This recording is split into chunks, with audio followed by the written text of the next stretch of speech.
Questions for Darren? Okay, first off, my understanding is our policy has always been if the person doesn't show up, we don't do it.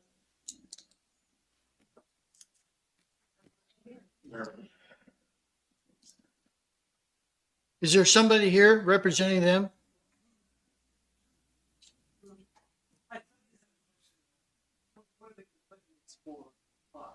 Nothing. They're just splitting them up into smaller tracts of land So then we can have to sell or lease, probably. Further questions for Darren? concern.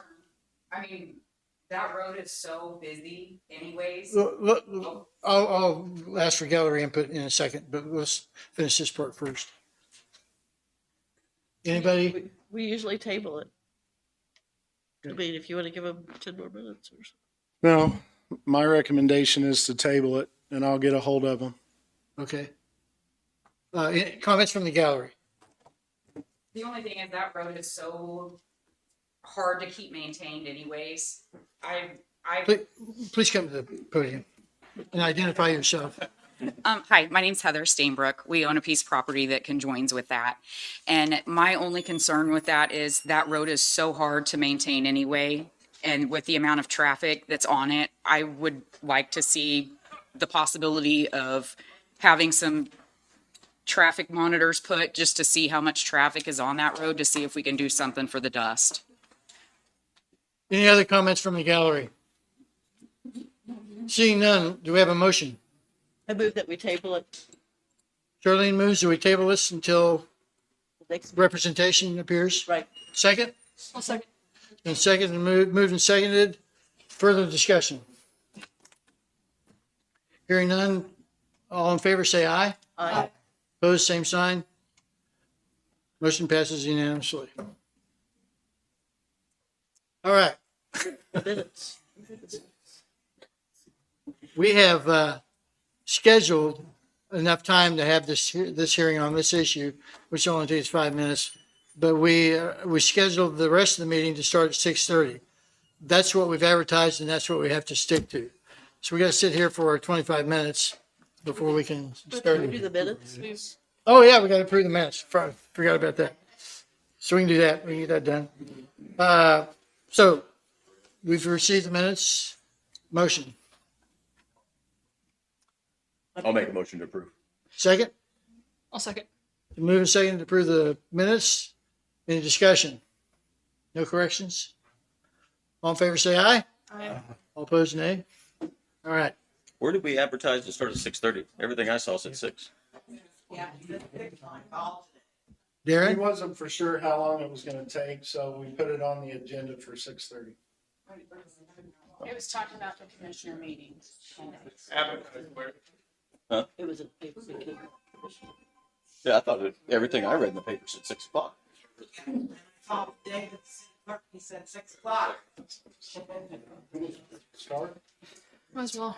Is that okay? Yeah. All right. Yeah, nothing. I never saw anything Okay. at 6:30. Well, it seems that we can go ahead and start the meeting. I've got a couple of things I want to cover first. And oh,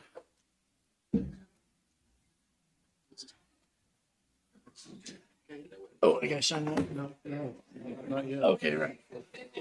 Okay. So I want to let everybody know in the room, excuse me, gotta have everybody's attention here. I need to have everybody's attention. I want this to be as productive as it can be, so both sides of this issue, and even those in the middle, have a chance to express their opinions. We can only do that with this many people if we have some rules and we are maintaining order. So what I'm going to explain to you is what I want to see tonight, only because I want everybody to have a chance to express their views that has signed up and done the things they need to do to get on the agenda. So there'll be no talking from the gallery. You have to be at the podium to speak, and you have to be recognized by the chairman, and that's me. So gallery, you have to remain quiet. You can put up a hand and I'll try to get you to the podium. You have to identify yourself and and that, but we've just got to maintain the order. So this is the first warning. If somebody is making noise from the gallery and they're not at that podium, I will ask the sheriff to escort that person out of the building, because we have to have order in order for this thing to work for everybody. We'll entertain new information or opinions. Repeating information that somebody else has already covered is going to waste everybody's time. If I hear somebody repeating something that somebody's already said, I'm going to say, heard that, move on. Heard that, move on. And now, it's okay to say, I agree with so-and-so who spoke earlier. I think that's okay to do. But we just can't have a lot of repeat going over the same issues with the same result, because it's going to waste everybody's time that we have here. This is not a time for rebuttals. We've had quite a controversy about which group gets to go first, whether it's the opponents or the proponents. And just before the meeting, we did a coin toss, and the opponents will go first. And that's just simply a coin toss, and go last. I'm sorry, they'll go last. Yeah, You're going to defer to the second half, right? Okay. Again, it's okay to spend a few seconds saying, I agree with so-and-so, but I don't want to hear the same argument over and over and over again. The way this works out, the people who have signed up in advance for the proponents, who will go last, had 13. Now, we're allocating an hour and a half to each group. So the 13 will have... The last two are not speaking. It's been, Okay, so I'll do the same. When it was 13, it was 7 minutes. I'll stick to that. And in the end, if you want to use that time however you want to fill it up, that's fine. The first group has only, I believe, 8. Let me make sure. 1, 2, 3, 4, 5, 6, 7, 8. 8. So I'll do the math on that. I'll do that right now. We got 90 minutes.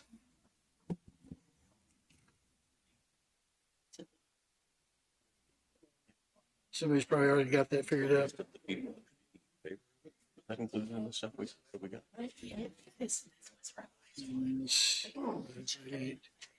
So that gives about 11 minutes for each of the 8 to speak.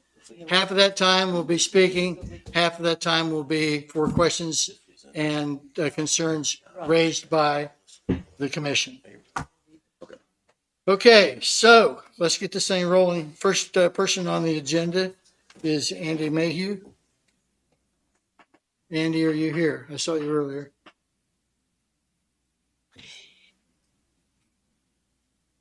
Maybe he's back in that room. Somebody want to go back and see if there's an Andy Mayhew back there? Andy Mayhew.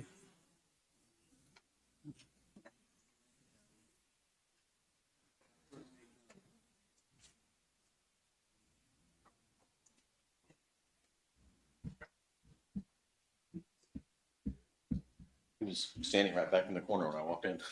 This is where we really can't go on with now because 6:30 really was. Outside, if he's not outside, the chance.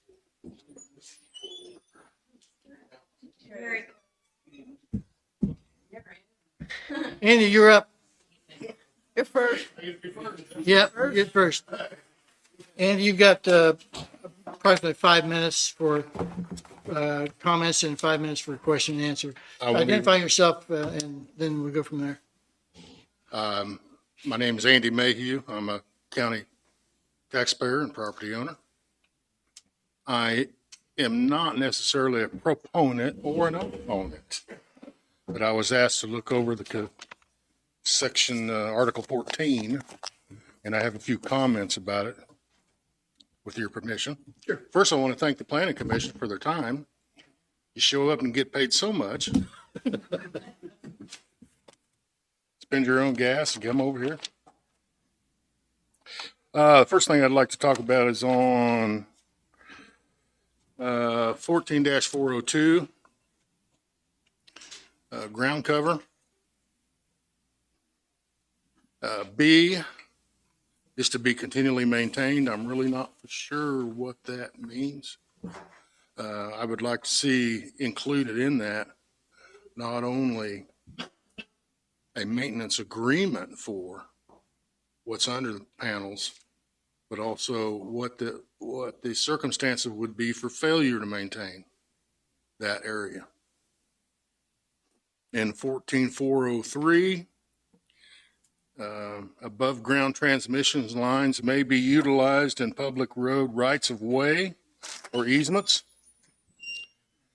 I would recommend, at your discretion, that those lines be placed also in accordance with standards already established by the Linn County Public Works Department, and not just anywhere in the right of way they would like to place them.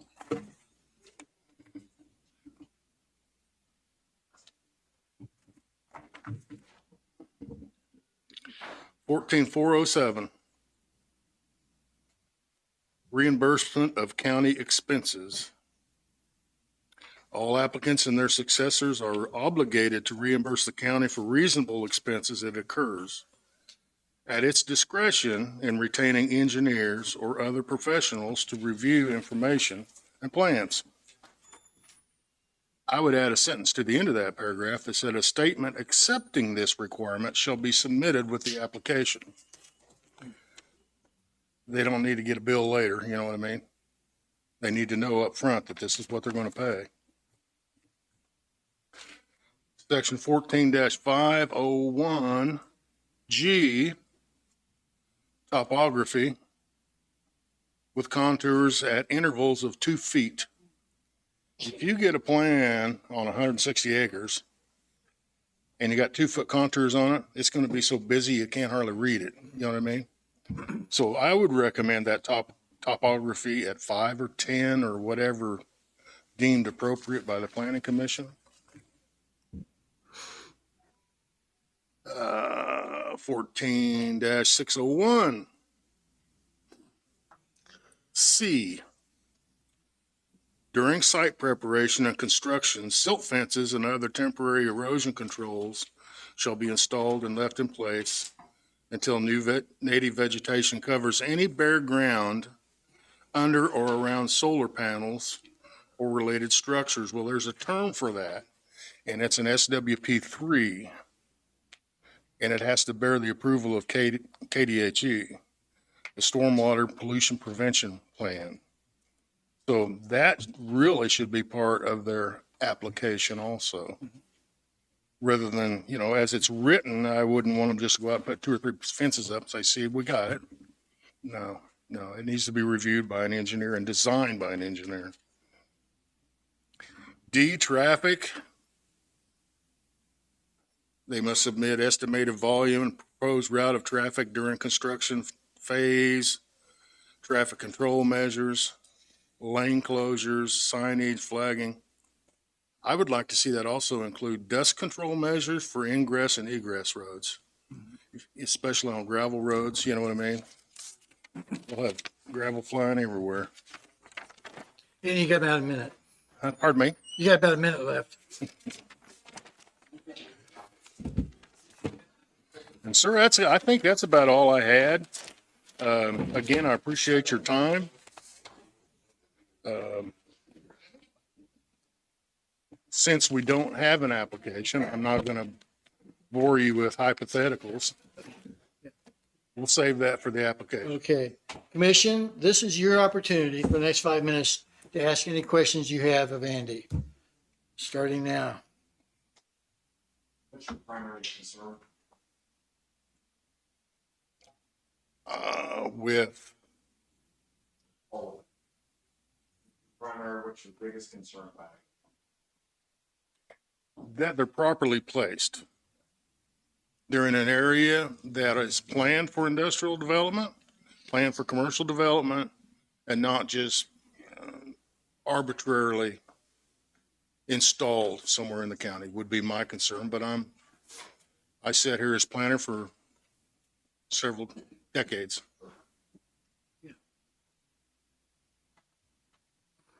Other questions for Andy?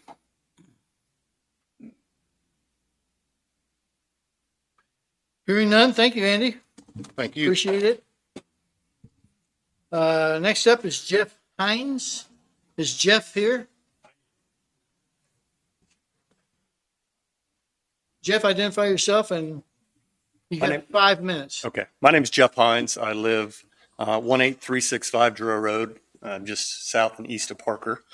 I am speaking tonight in support of establishing commercial solar energy projects here in Linn County, provided provisions can be made to address key areas of concern. The three things that I'd like to speak specifically about are, first, protecting the rights and property values of neighboring landowners near where some of these facilities may be constructed. Secondly, setting a cap on the number of projects or the number of acres dedicated for commercial solar projects within the goal of protecting our rural agrarian lifestyle and the scenic views of Linn County. And third, protecting farm ground for future generations. So let's first focus on protecting the rights and property values of our neighbors. And I ask this question: what right do I have to tell my neighbors what they can or cannot do on their own property? And so the rights of one should never take precedence and come at another's expense. And so large-scale projects could certainly adversely affect the property value and negatively impact the landscape and views for adjacent property owners if thought is not given to the specific construction site on any given property. There is no requirement of setbacks from roadways and property lines, or no requirement for landscaping to block the view of panels. It's my understanding that each of these concerns has been addressed by this commission and by our county commissioners. Minimum setbacks have already been adopted by this commission. Additionally, the requirement of screening exists through vegetated borders that are a minimum of 6 feet tall. Those should very well address those concerns. But the best level of protection for adjacent landowners is the requirement for approval of a conditional use permit by the county commissioners. This provides each of us the right to be heard if a neighboring landowner seeks to approval to build a commercial solar farm. Using my own home place as an example, 260 acres that I live on sits in a manner where solar farms could be constructed to the south, to the east, or to the north of our farm, and none of those things would have any impact on our home place. However, if a solar project were to be built in the wide open expanse directly west of our homes on the farm, I would certainly speak against that because of the impact it would have on us. In other words, the lay of the land truly matters. Construction in the wide open space to the west of me, even with a setback and vegetative screening, would probably not suffice in certain instances, and giving neighbors a chance to speak at a conditional use permit hearing before making a final determination is clearly the right thing to do. While I currently have absolutely no interest in installing solar panels of any kind on our farms, any of our farms, there truly are multiple locations where they could be built up to 40 acres in size, and not any of those facilities would be visible from a roadway or from any other home in the area or potential home site. So once again, the lay of the land truly matters. The residents of Linn County are afforded a beautiful landscape to enjoy throughout the 4 seasons each year, and many call this area home for this very reason. Knowing that the commission has already established a maximum of 8,000 acres for solar projects, which is 2.06% of the county's surface land area, it shows that you have been forward-thinking regarding diversifying our tax base while protecting the scenery of our home. What I learned while preparing my remarks for this evening is that Linn County could expect to receive payments in lieu of taxes through the Kansas pilot program, and that 8,000 acres dedicated to solar energy would likely generate more money than the existing Evergy power plant east of Lacine. Imagine a scenario where both of these incomes generating sources existed within our county. As both a former agricultural educator and FFA advisor and still a family farm owner operator, I understand the importance of protecting our farmland. I appreciate the provisions in there regarding designation of prime farmland and making sure that no more than 50% of any given parcel could be used when it's considered prime farmland. So I've kept track of the pulse within our community and our county, and 3 themes have existed over the last 12 to 18 months. 1, a concern over the sudden and unexpected spike in real estate property values. 2nd, the concern over the subsequent increase in property taxes, not only due to the rise in our property values, but also the increased cost of providing service to our residents, but also the fear mongering that's gone on regarding the solar energy and what it could do to our rural landscape while debating the alleged inefficiencies of this technology and haggling about the concerns for discarding these panels. This is a unique opportunity in a county that has a stagnant and small population, diversify our tax base while also protecting the interests of all of us that live here. We don't have other opportunities. No big factories are coming here because of our long distance from a populace. This is our best opportunity to protect our future. Your 5 minutes are up. Okay. Thank you very much. Commission, questions for Jeff? I have a question about your statement on the pilot. Yes, sir. Can you elaborate? That's not the way that I understand it, what you Okay. said. Yeah. From my research on the pilot, it is a negotiation between the county commissioners and the company. Yep. So there's no set amount that says how much we get paid. Correct. So I want to understand what you're saying by Yeah. saying we're going to generate more revenue. Yep. So payment in lieu of taxes. So that is a process or a system where for 10 years, the state through a grant program would say no additional personal property taxes are going to be gathered, and the county commissioners would agree on what that amount is. If you can't come to agreement on that, the project wouldn't be approved. You solve that part of the riddle or the equation on the front end rather than saying, yes, we're going to approve the site and then solve it on the back. I don't disagree with that at all. Yeah.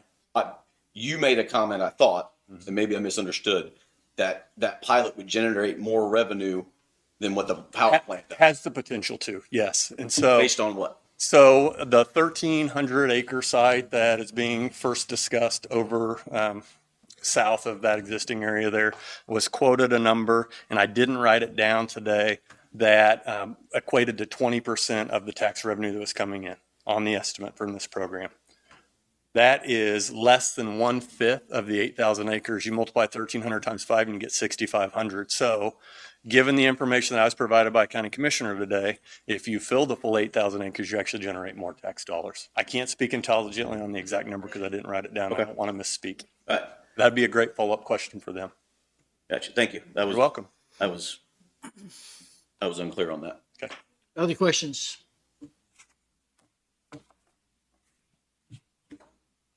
Jeff, thank you for your time. Appreciate it very much. Up next, Teresa Miller.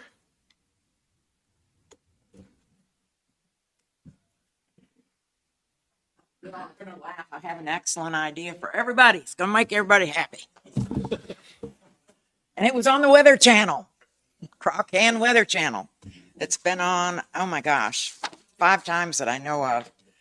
I'm gonna give you a real quick rendition of it. It was much longer. It's a little program. But I tried to get it and they were willing to share it, but we didn't have time frame to do that.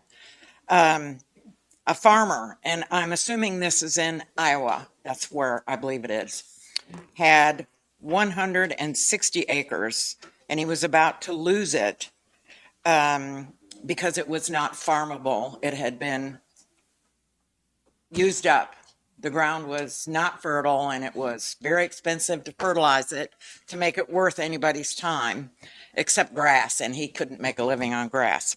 So a friend of his said, call the energy company and find out if they will be installing any solar power farms. So he did, and they said, yes, we are. And it just so happened that the land that he had, part of it was perfect for the solar farms.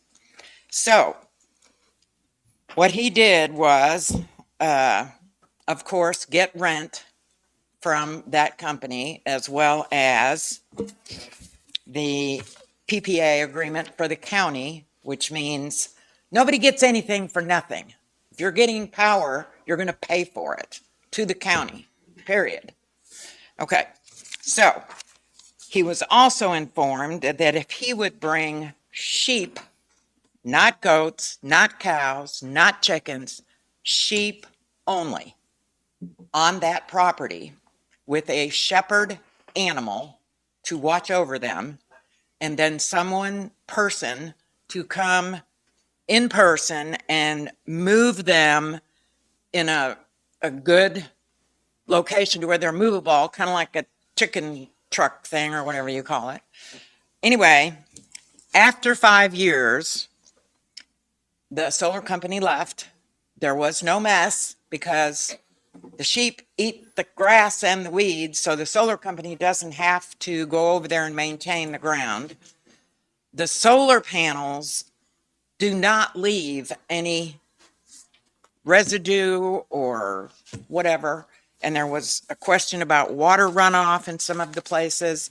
Well, if you have animals on that property, you're not going to necessarily have to worry about that. After 5 years, he had his land tested where that was by the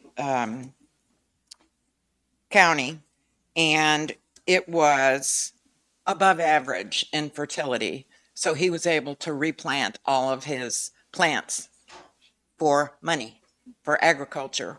And so my point to all this is there's always an answer that will help both sides of the story. It's just that sometimes opposing sides, as you said, don't think out of the box and figure out a way to make it work. And I am in total agreement with the gentleman that just spoke. We need to come up with a way to accept these solar farms because Washington, D.C. is the one that is telling these energy companies they must do these. People need to understand, and you can contact any government or people that do research on solar farms and wind farms, and they will all tell you the same thing. They don't pay anything. They don't do anything.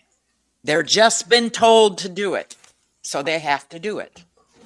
So, the state of Texas now, someone told me from Planning and Zoning, just recently said, no more moratoriums on anything from anybody.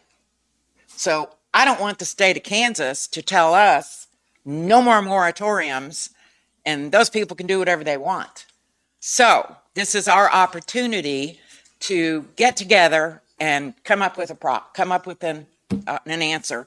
I'm going to real quick say the only thing was the money. I want money. They're going to use our land. I want money for the county.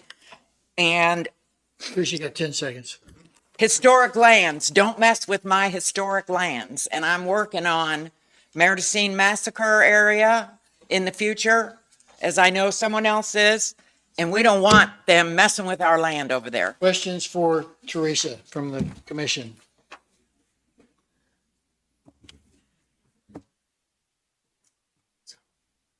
Hearing none. Thank you, Teresa. You're very welcome. Thank you. Thank you so much for all of us being allowed to speak out here. Not all counties do that. You're very welcome. And people need to appreciate that our county does. We've got a pretty dedicated commission here. So. Amen.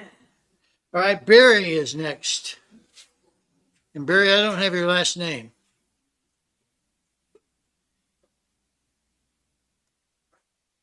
There was a Barry that requested to speak. All right, let's move on. Josh Frammel.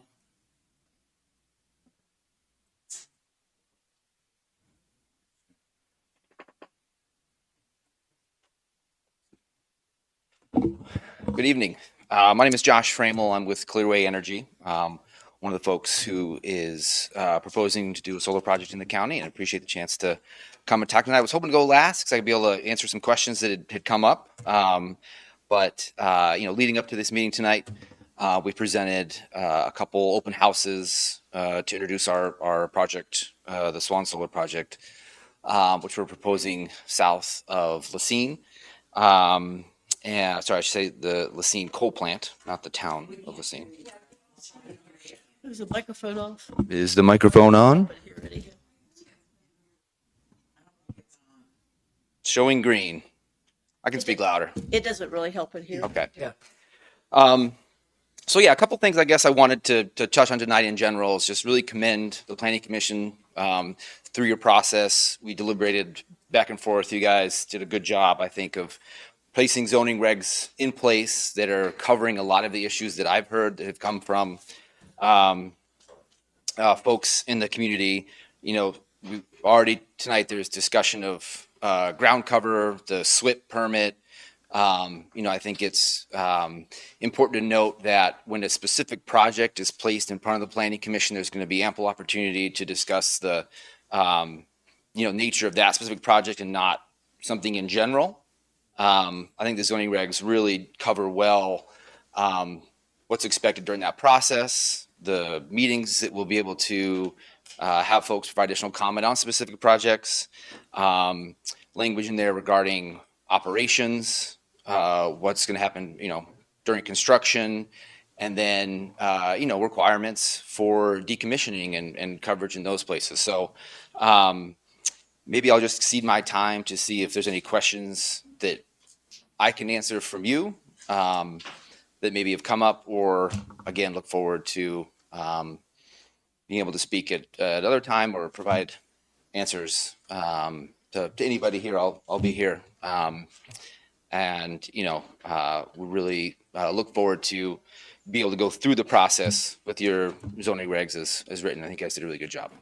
So commissioners, this is your turn to ask questions of Josh. So what's your plan for ground cover?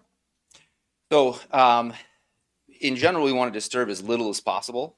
There will probably be some grading at various points of our site that we'll need to get certain equipment in and deliveries of the modules themselves.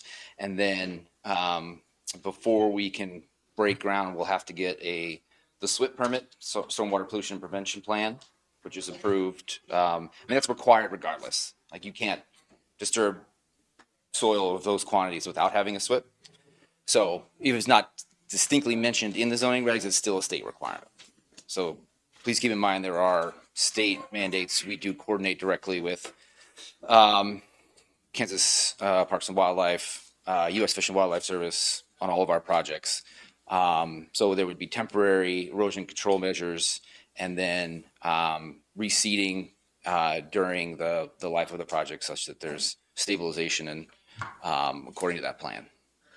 So will you use any herbicides? I don't think that's needed. It would be what's required in the plan. So if there's a need for an herbicide that the state tells us, then yes, but I don't expect that. So the questions for Josh. Sorry, I got maybe just clarify. Our goal is ground cover, right? Right. So as long as something's holding the ground down, I don't think we need to spray it. You kind of alluded to it, but could you elaborate on who, other than us and any regulations that we come up with, who do you answer to as far as the state or the federal government? What bodies, what do they do as far as your project? So that varies. I mean, to be honest, it is the agencies that I listed as far as their purview. So, for example, Fish and Wildlife Service is going to be particularly attuned to species that are present that may be federally listed.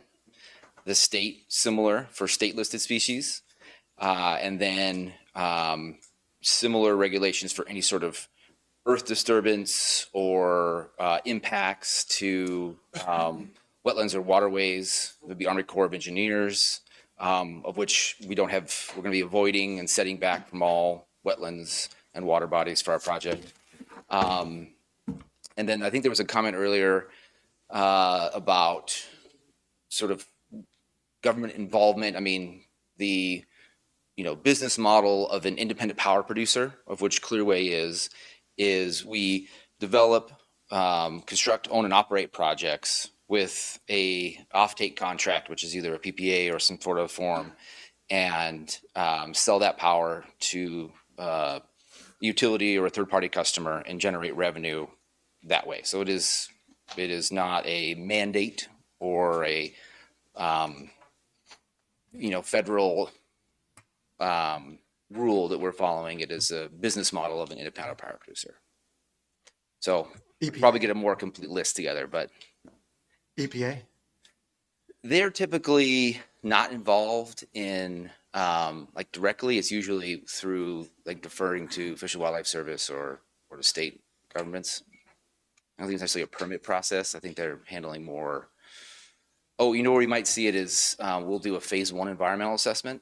If you're familiar with that, it's to screen a site for oil spills, or if there was buried barrels 20 years ago and you don't create an environmental hazard with your project, they might be pulled in on a phase one, which we did complete for our site. And if folks are familiar with the history, there was a strip mine of which was reclaimed and cleared through phase one and through the EPA.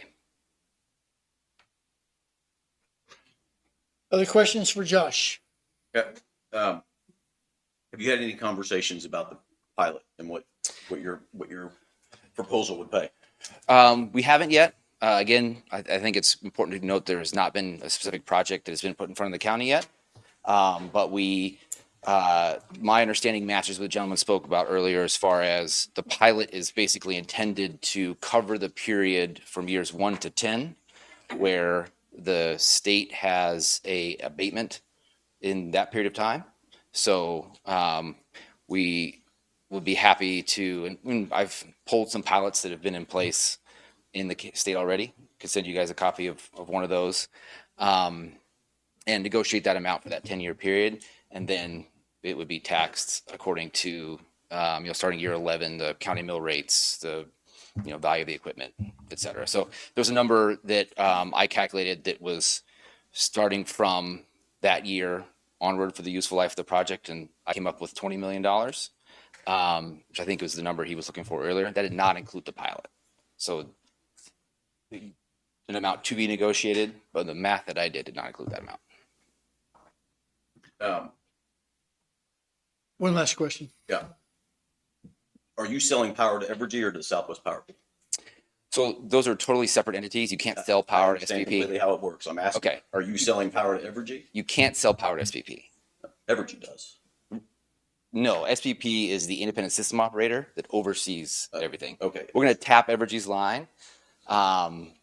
They seem a natural customer, but it could be someone else on the SPP grid because it's a liquid market. But that has not been settled on yet. So, So they've In been fact, top of my the PEP list. hasn't even been proposed yet. Right, we haven't Conditions signed permit. offtake. Yeah. Not even proposed yet. So that's all conjecture. Josh, your time's up. Thank you. Thank you very much. Yep. Next up, Madison Gray. I think they put both our names on the agenda. Oh, okay. So there's a Madison and then there's a Gray. Is that it? That's my full name, Madison Gray. Oh, okay. And we have two representatives. He's our case manager, so is it possible for him to go? Sure. You got plenty of time. Just a note to the gallery. Thank you so much. You've been a wonderful gallery. You've been doing what I've asked. I really, really appreciate it more than you might know. So thank you. Identify yourself. Good evening, everyone. My name is Leif Clark. I'm a community engagement manager with EDF Renewables, and we're one of the entities that are interested in Linn County for a solar project.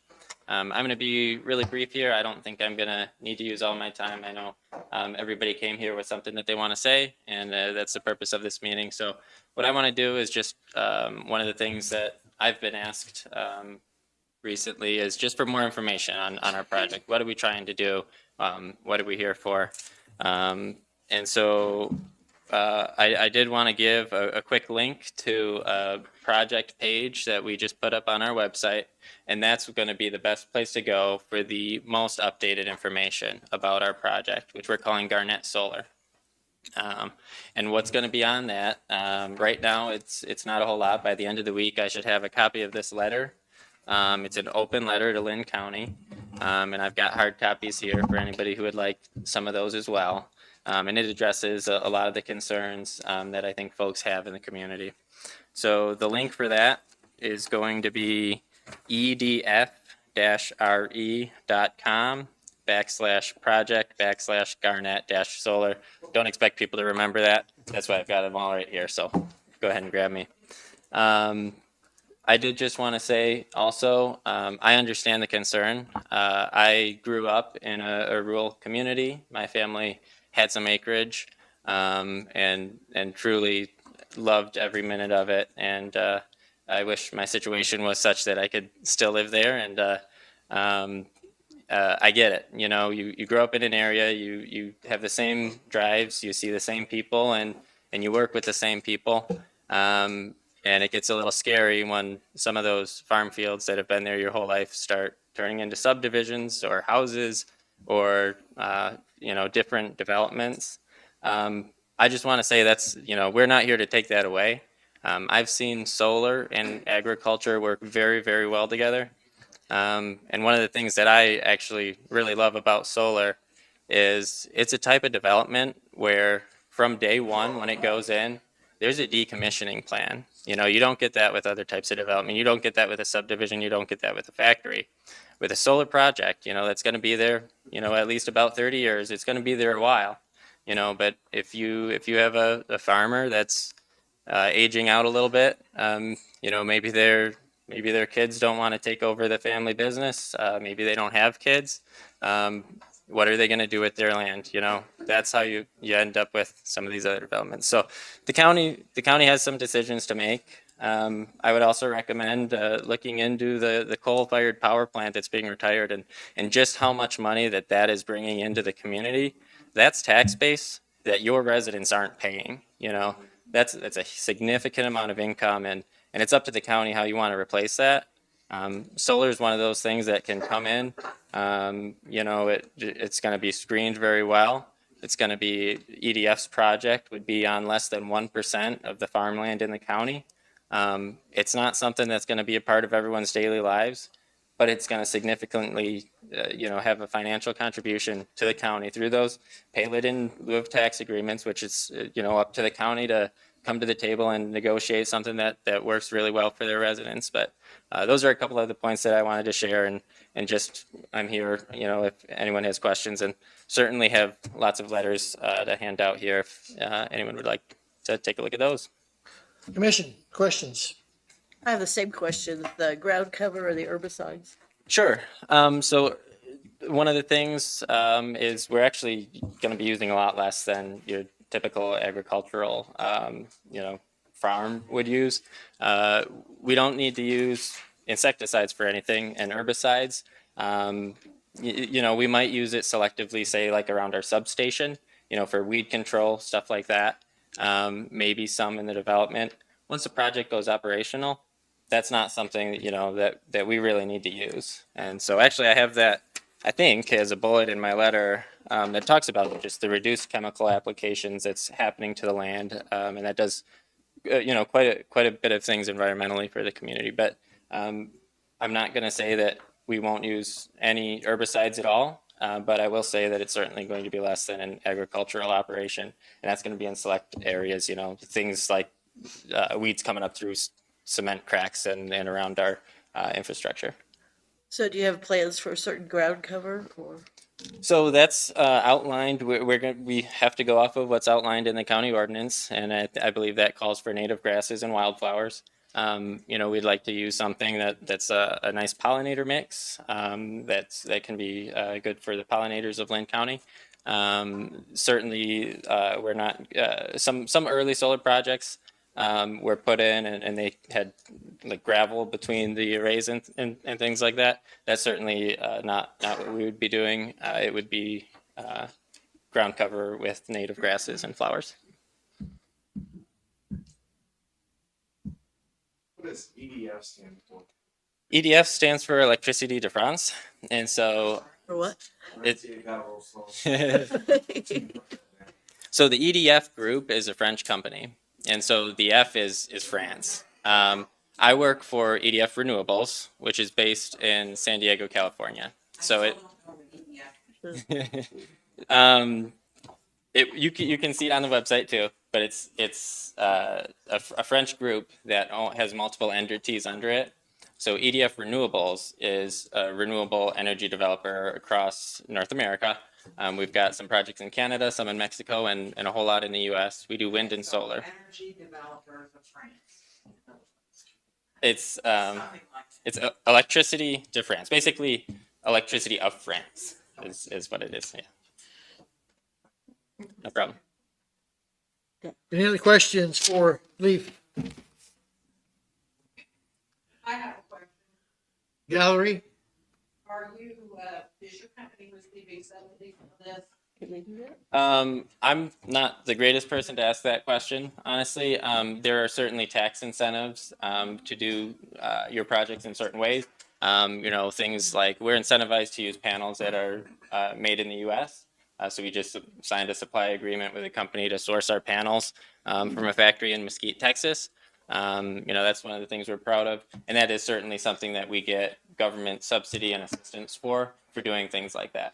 So to answer your question in the most direct way possible, yes, we will be That getting money is that. based in this country. Let me clarify again. Gallery people have to be acknowledged and asked to come to the podium. The question and answer period is for the commission, not for the gallery. Oh, well, except you have a question. To the commission. The commission is the one that's going to make this decision. They need to be asking the questions and getting the responses. Leaf, anything else? You okay if I pass out some of these letters to the I commission? think and you just leave them on the leave table and they can pick them up. That sounds great. If anybody would like the letter, it's got plenty of information and it's got that link to stay up to date. Like I said, not a whole lot on the project now. By the end of the week, it should have a little bit more information. Madison, you're next.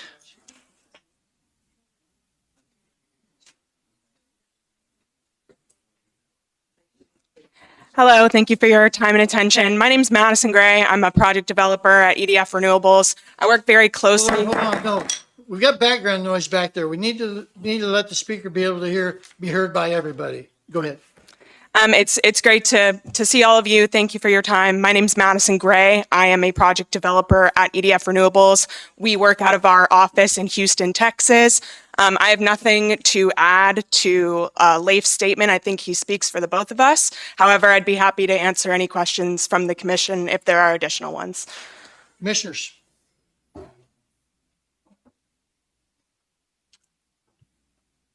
Seeing none, thank you. Thanks. Mark Shebe is next. Did I pronounce that right? Shebe, Mark Shebe. Hi, good evening. I'm Mark Scheibe. I'm with Heartland Rural Electric Cooperative. I'm the CEO there. So our size of project that we're doing in Linn County, or that we desire to do in Linn County, is a little bit different than the larger scale ones that you've been hearing from others. We're looking at a 7-acre plot of where we want to put solar just north of Mound City. So it's near an existing industrial site that's already there. And so we already have the land purchased. We go through and borrow money from the United States Department of Agriculture through Rural Utility Services. And so we have gone through extensive environmental reviews on the land to even to be able to qualify for borrowing money for this project. And so our project's just a little bit different, but just a little bit of background about Heartland. We are a member-owned distribution cooperative in the state of Kansas. So that means people who take power from us are member owners, and that's about 3,000 people in Linn County. As a distribution cooperative, we don't necessarily get in the business of buying electricity on the wholesale or buying electricity, or we don't get in the business of, generating electricity, but we buy it instead on the wholesale market. And but with our contract that we have with our power supplier, we have the option to generate some of our own locally and then be able to have a fixed cost price of electricity to help benefit Linn County residents. So all of our electricity that is produced locally is used locally. It doesn't even leave the county. And so we are just wanting to develop this solar farm right there in order to help benefit what's going on in Linn County. The reason that we're interested in this is to help us control our cost for our membership. And so when we are looking at a fixed cost of energy over a 25 plus year lifespan of the project, that just gives us a lower cost of energy that we can share with our members and help keep the rates lower. So we currently have 3 active solar farms currently in 3 other counties. So we have Greenbush down in Crawford County. We have our Urbana farm over in Neosho County, and we have Devon down in Bourbon County. And so I think some of you as commissioners and even the county commissioners have gone and visited that. And so I appreciate you having or taking the time to be able to go see that. And so overall, we reduce our power costs by about 2.5% whenever we're looking at these solar farms. So not a huge amount of money, but when you look at our overall cost of power, it does make a significant impact for our membership as well. So the one that we're working at here, again, close to an existing industrial site, and it's really close to our substation as well. So it'll backfeed into the substation, and it'll be sent out to our membership at that point. At no time will it go backwards onto the transmission grid, so it stays all local. So we're good with the zoning regulations that you currently have in place. We're just here at the request of the administrator as well, and you as the commission to help answer any questions or be able to provide any additional information that you need. But we really appreciate the time and the opportunity to talk to you, and thank you for hosting this forum tonight. Commissioners, questions? I was one of those that went to see one of your solar farms there. I was quite impressed with what I see. Well, thank you. Grass that you guys are using, everything else. It was hot that day. It was pretty hot. It's the middle of summer, so. I went and put my hand on top of these solar panels, expecting to receive a lot of heat. There was no heat there that I could feel.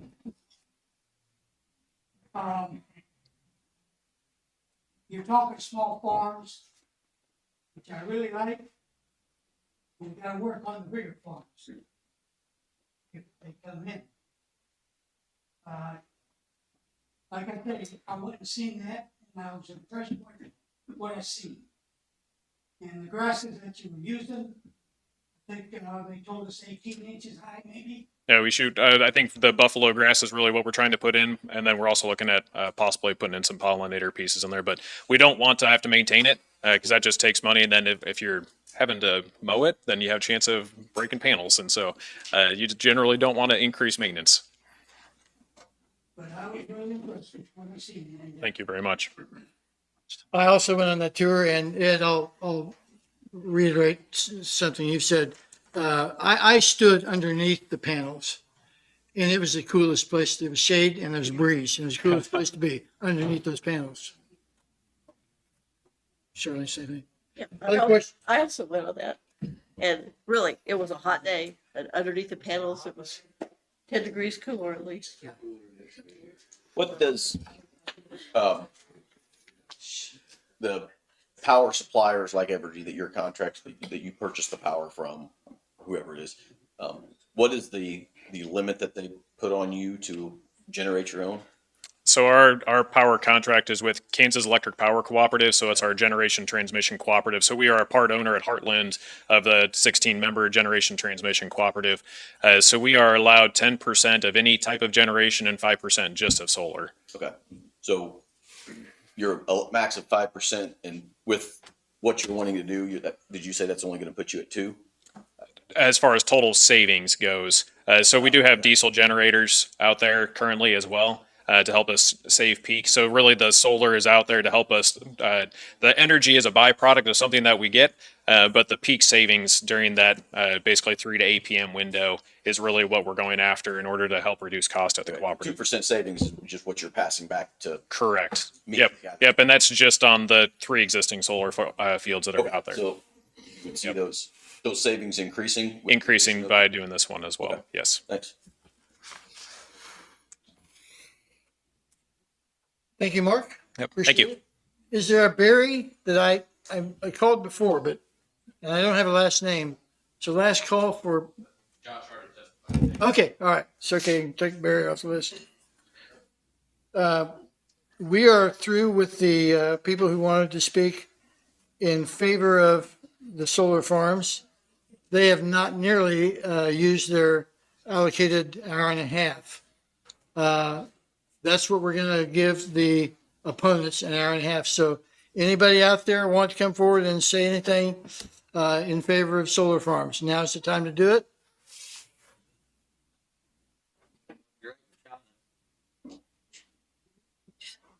If you want to speak at the podium, raise your hand. They Sir? would look great in China. I'm sorry, what? Solar farms, they'd look great in China, I'm sure. Okay. What's that? Any other people that want to come to the podium and speak? Raise your hand. Seeing none, we're ready to move to the next segment of this public hearing, and that is for the proponents, or for the opponents, I should say. And because there's more of you that want to speak, the time that each of you are allowed is compressed. You've got 7 minutes to talk and answer questions, 3.5 to talk and 3.5 to answer. So just so you know, the time's compressed, but it's only because you got more people who want to speak. So let's get going with that. First person on the agenda is Jacqueline Augustine.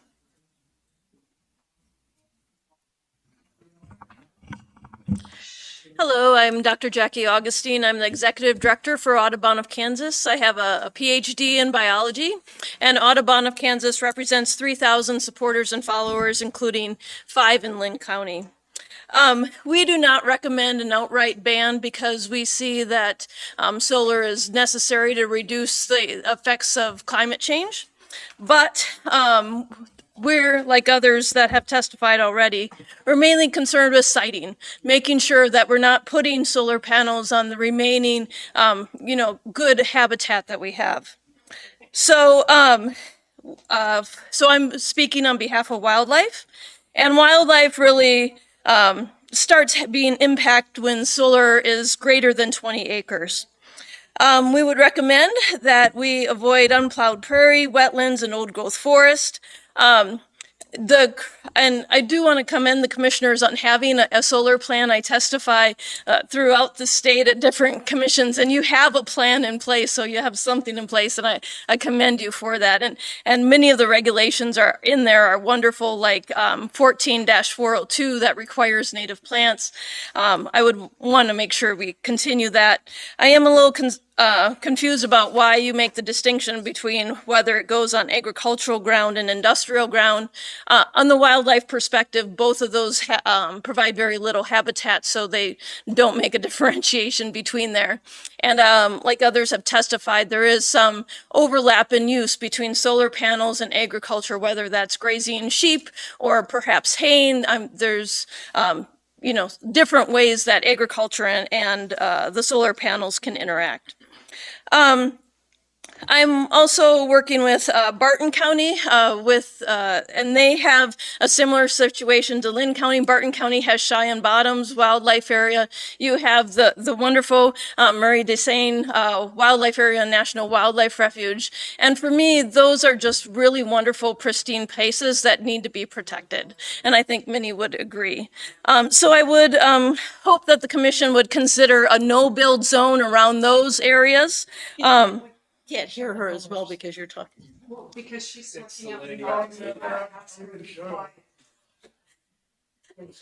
I'm sorry. Thank you. And so I would hope the commission would consider a no-build zone around those wildlife refuge, and perhaps Barton County also has like a special zone that requires extra scrutiny a little bit farther out. They're like the person said before, that endangered and threatened species would need to be surveyed before you do any installations. Particularly interested in Mead's milkweed and broadhead skink, and so avoiding areas there.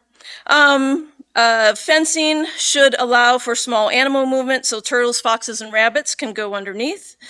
Transmission lines between the facility and the substation should be buried if at all possible. And I think the biggest thing is that we have so little data on solar panels in the Midwest and their effects on wildlife. This is a great opportunity to require pre and post monitoring of environmental impacts and to make that data publicly available. So I know there's some companies that get that data, but it's never shared. But if you make it publicly available, organizations like mine would be happy to look at it and give the commission insights on what we see. Thank you, Jackie. You're at the end of your time now. Questions from the commission? So what would your no-build zone be? How far away? That's a hard one. For Barton County, we're recommending 5 miles from those areas, but I think I'd have to look at the topography, and maybe there's topographical issues, and so 5 is kind of a good rule of thumb, but there might be some other things to consider in that. Question on burying the transmission lines. What do you mean by that? So just between the facility and the substation. So transmission lines can, because you have so many waterfowl coming through this area, they can hit the transmission lines and be injured. And so burying those transmission lines, just the power lines that connect the solar facility with the grid, can reduce some of that. I don't believe I'm following you. So you're thinking in terms of like a pipe, so he has a better drawing. Yeah, so instead of the Yeah. power lines above the ground on the poles, you would put them underground so that, So they're gonna get to the pole sooner or yes, later. yes. And then poles are gonna be on the road, right side by the solar farm. They're Well, pretty close it to- may or may not be depending on where the solar farm is located. So getting into a wildlife area, any poles we have carrying electricity is above ground, down through the wildlife areas and everything else. Yes, there are current transmission lines, and we just look to not increase the number of transmission lines in our sensitive wildlife areas. Other questions from the commission?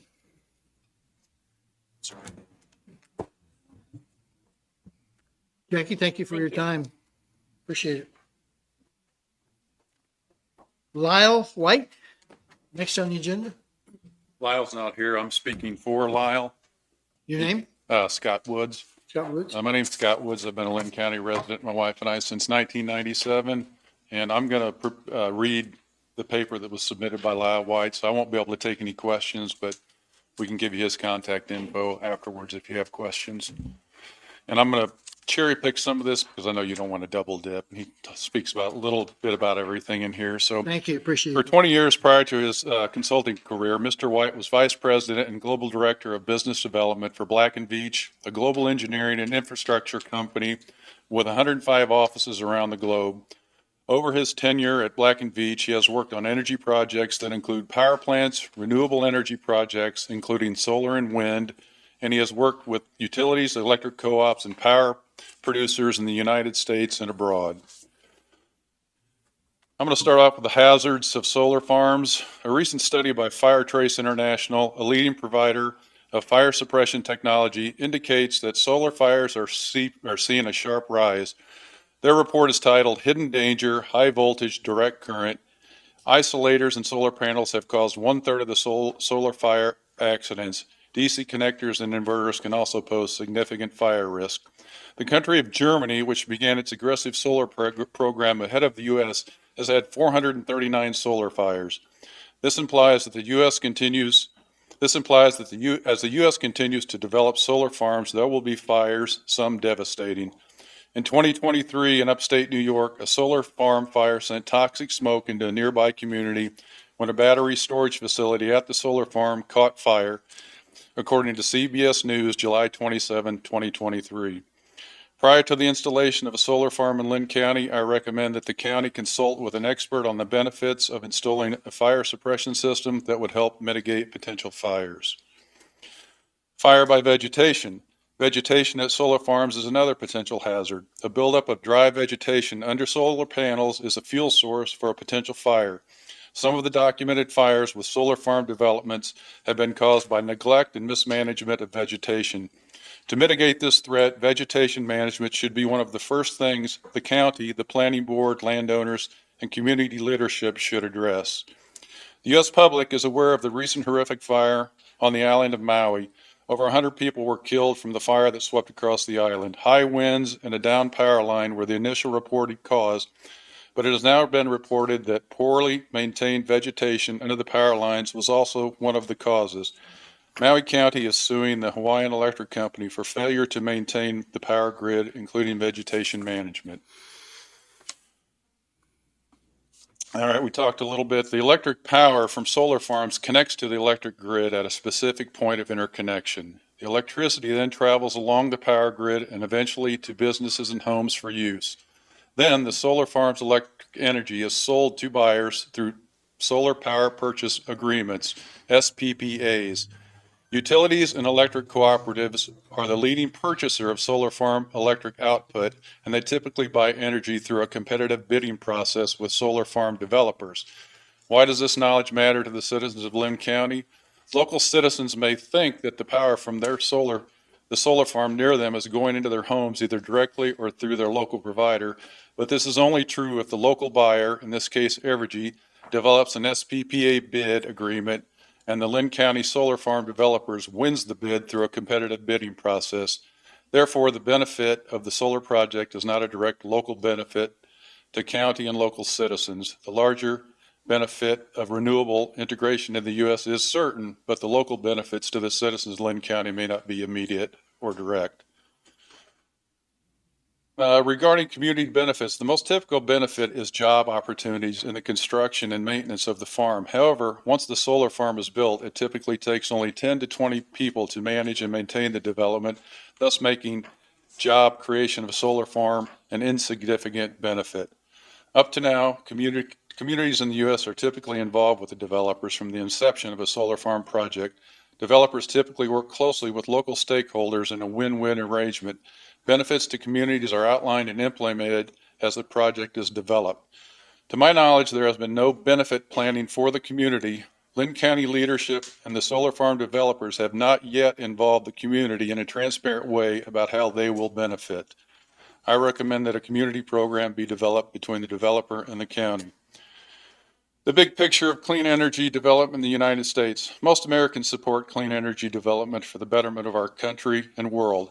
Most Americans are not well informed on the big picture issue of climate change and how they relate to the local communities. With 22 years of electric power industry experience, I recently presented to a national audience on clean energy development. A few facts from my presentation are worth noting. Countries around the globe have met and pledged to curtail fossil fuel use and get to net zero use of fossil fuels by the year 2050.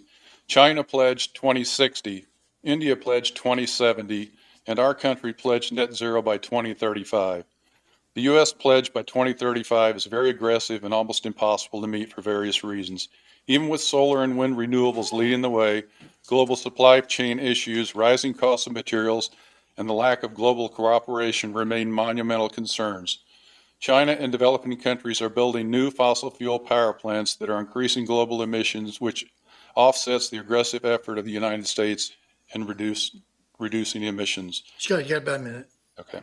Considering the above concerns, the cost benefit of constructing a solar farm in Linn County should be carefully evaluated for short and long-term advantages and disadvantages. The biggest beneficiaries of Linn County solar projects are the developers and landowners. Further consideration for the greater good of the county is very important. With the solar farm being built so close to 12,000 acres of wildlife refuge, there should be further studies on the potential harm to flora and fauna and wildlife such as ducks and geese. Solar farms are not hazard-free. What steps are being taken independent of the developer to learn and mitigate these potential hazards, especially fires? A fire hazard discovery period should be implemented and a mitigation plan should be developed. Transparency is an important aspect of developing large community projects. I recommend further effort by all parties to be open and transparent to the pros and cons of the proposed Linn County solar farm. Scott, your time. That's all I got. Okay. Scott chose not to answer any questions, so I gave him the whole 7 minutes. Thank you. All right, thank you. Next up, Stephanie Ferrero. Stephanie.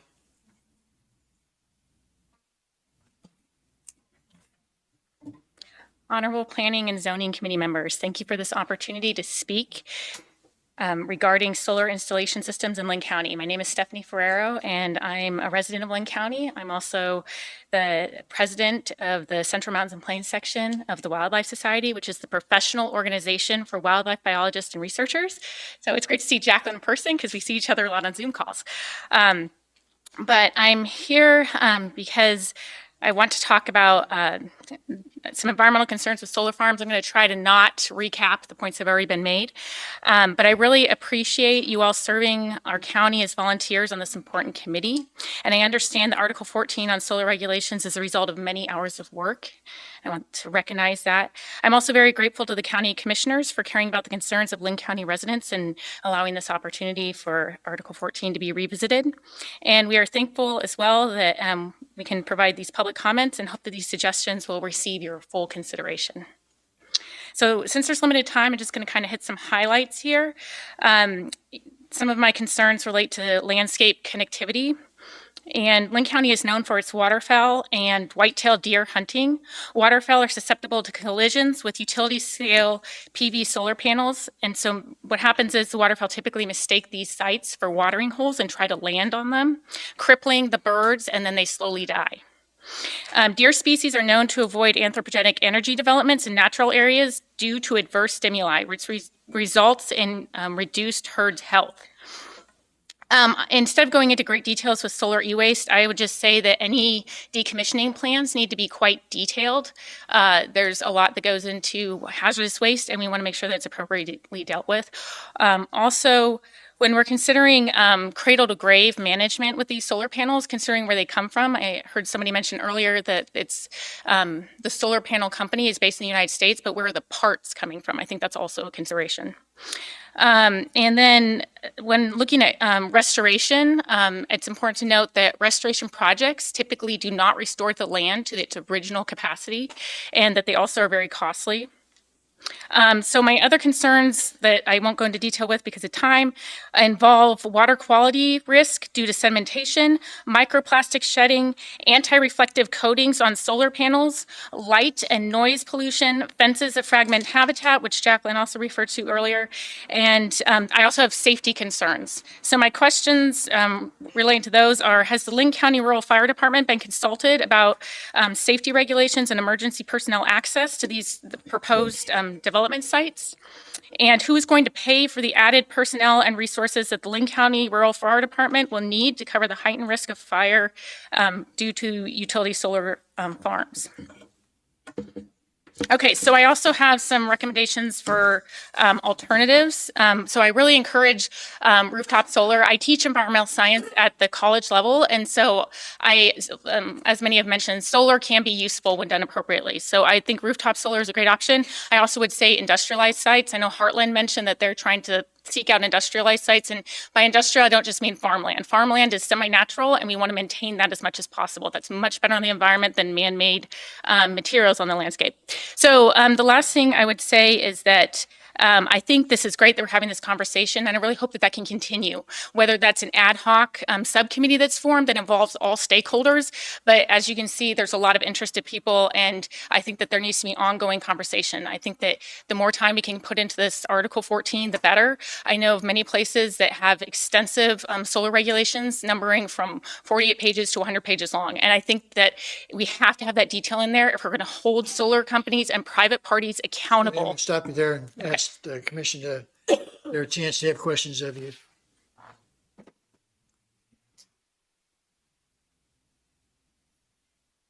Do you have any recommendations for setbacks from wildlife areas? I'd have to get some more details for you first. Like, I agree with what Jacqueline was saying, like the 5-mile buffer from the wildlife refuges. I think that that's a reasonable amount. I also, in that, will mention that there's other conservation organizations that are opposed to these type of large-scale solar farms, including Ducks Unlimited. So I would make that mention as well, that there's a number of folks who are concerned. And there's that's the other thing too that I would highly encourage this committee is there's a lot unknown about solar, there is information that we do know, and I encourage you to seek that out. There are pieces of information about other types of energy developments and the amount of setback that we need to protect wildlife species. There's other information about vegetation, and there's a lot of detail that we could go into. So I think that the more pre-planning we can do on this, the better.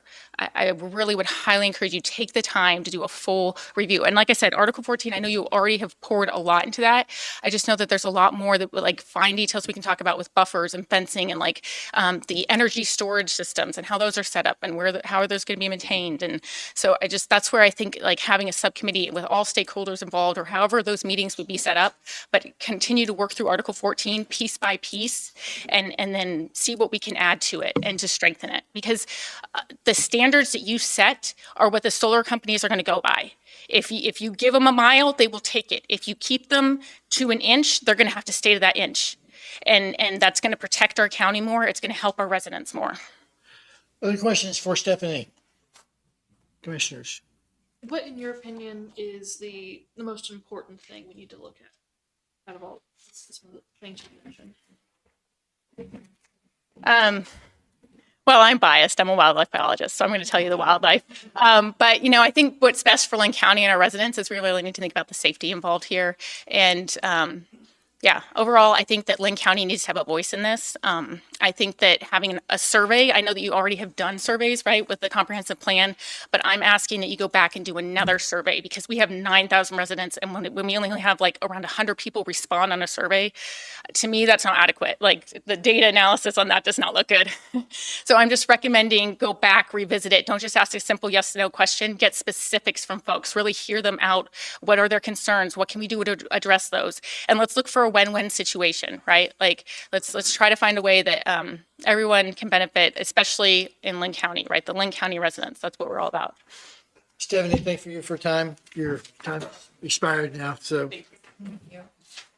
Let me make one comment. I've been on this commission for 4 years, and there's people who've been here on this commission a lot longer than I have. And we did those surveys, but that was 2.5 years ago. Probably time to do another one. Sorry, shouldn't be editorializing here. Next up, Mark Briggs.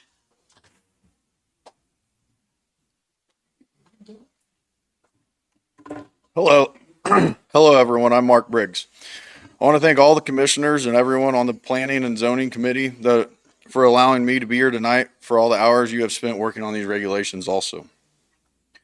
I'm expressing my concerns to you today as a landowner, a resident, a farmer, a father, and a coach of your guys' local community. I grew up just 2 miles south of the Lacing Power Plant and attended the Lacing Elementary and Prairie View Middle and High School. I'm worried for our land, residents, community, wildlife, and the future of Linn County. Listed in Linn County Comprehension Plan of 22, our population is roughly 9,700. With the survey, there was 558 total responses received. 212 are favorable for solar. We have roughly, I believe, around 7 times that signed the petition against it. Listed in the comprehension plan, there were several things that were listed over and over, and some of the things were to protect the natural beauty and open spaces that make our county special, to promote a healthy lifestyle for residents of all ages and abilities, to protect and enhance our rural character, manage and minimize adverse effects and intrusive developments in land uses. Now, it may seem like I'm repeating myself, but that's just what I'm reading, what was listed in the comp plan. It was listed over and over. A few of the 10 most important attributes in Linn County were the natural beauty, scenery, wildlife or outdoor recreation and enjoyment, the history and heritage of Linn County, agricultural and farms throughout the county, safe rural and small-time atmosphere for peace, quiet, country living, and freedom. Last but not least, affordable land and property. Linn County's top 2 strengths repeated through the survey are outdoor, recreational, and rural lifestyle and quality of life. What do you think the most 3 important values unique to Linn County were? Natural beauty and open space, outdoor lifestyle, hunting and fishing, agricultural heritage, and a rural way of life. Letting a commercial solar facility take 8,000 acres from our county wouldn't be following the Linn County comp plan. It would be the opposite. It would be giving up all the natural beauty of our county. We would be taking farm ground from several farmers who would then be trying to replace their lost ground, causing other farmers to lose more ground. It's a vicious cycle that has a huge impact on our local community. One thing that has been talked about is not limiting a landowner of what they could or couldn't do with their property. This isn't something as simple as like building a pond or a barn. This is a commercial solar facility that is industrial as it's going to get. It's a huge project that's going to last for 30 to 60 years. And this shouldn't be taken lightly. I'm 35, so more than likely the contract would be longer than what I am old now. So allowing these commercial solar facilities to be built in our county has a huge impact on our rural environment.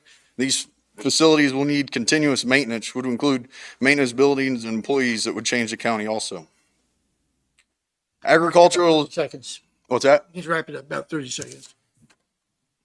All right.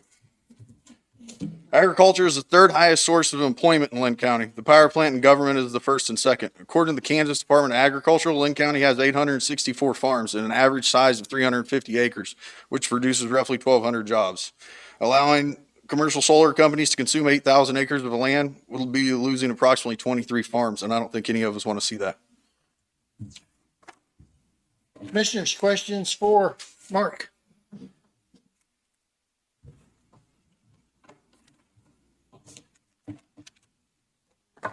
Hearing none, you got more to say. You've got a few minutes left. I'll fire away.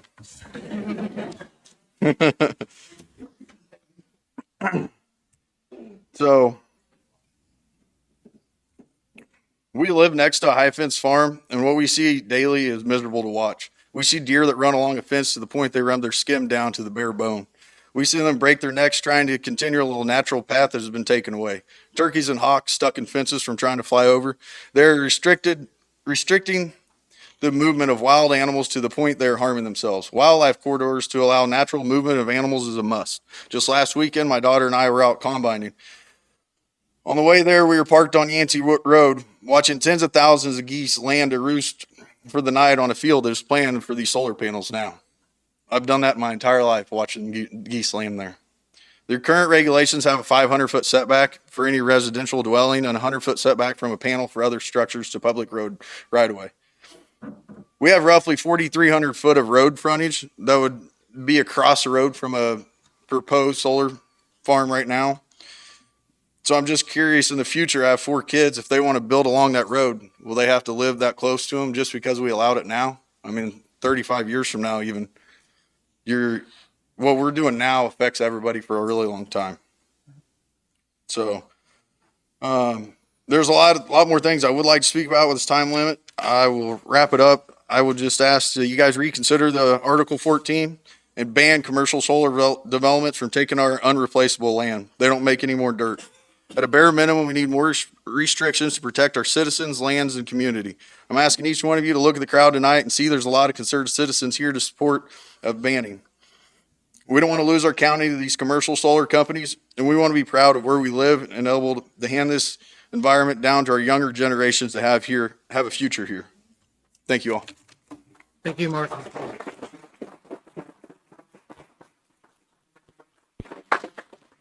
Taylor Easley up next. Taylor.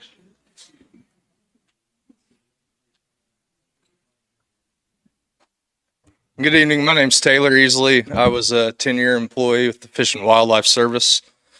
Here to talk about the refuge. So the Meridocene Wildlife Area alone, separate from the Federal National Wildlife Refuge, hosts about 4 to 5 million waterfowl use days per year.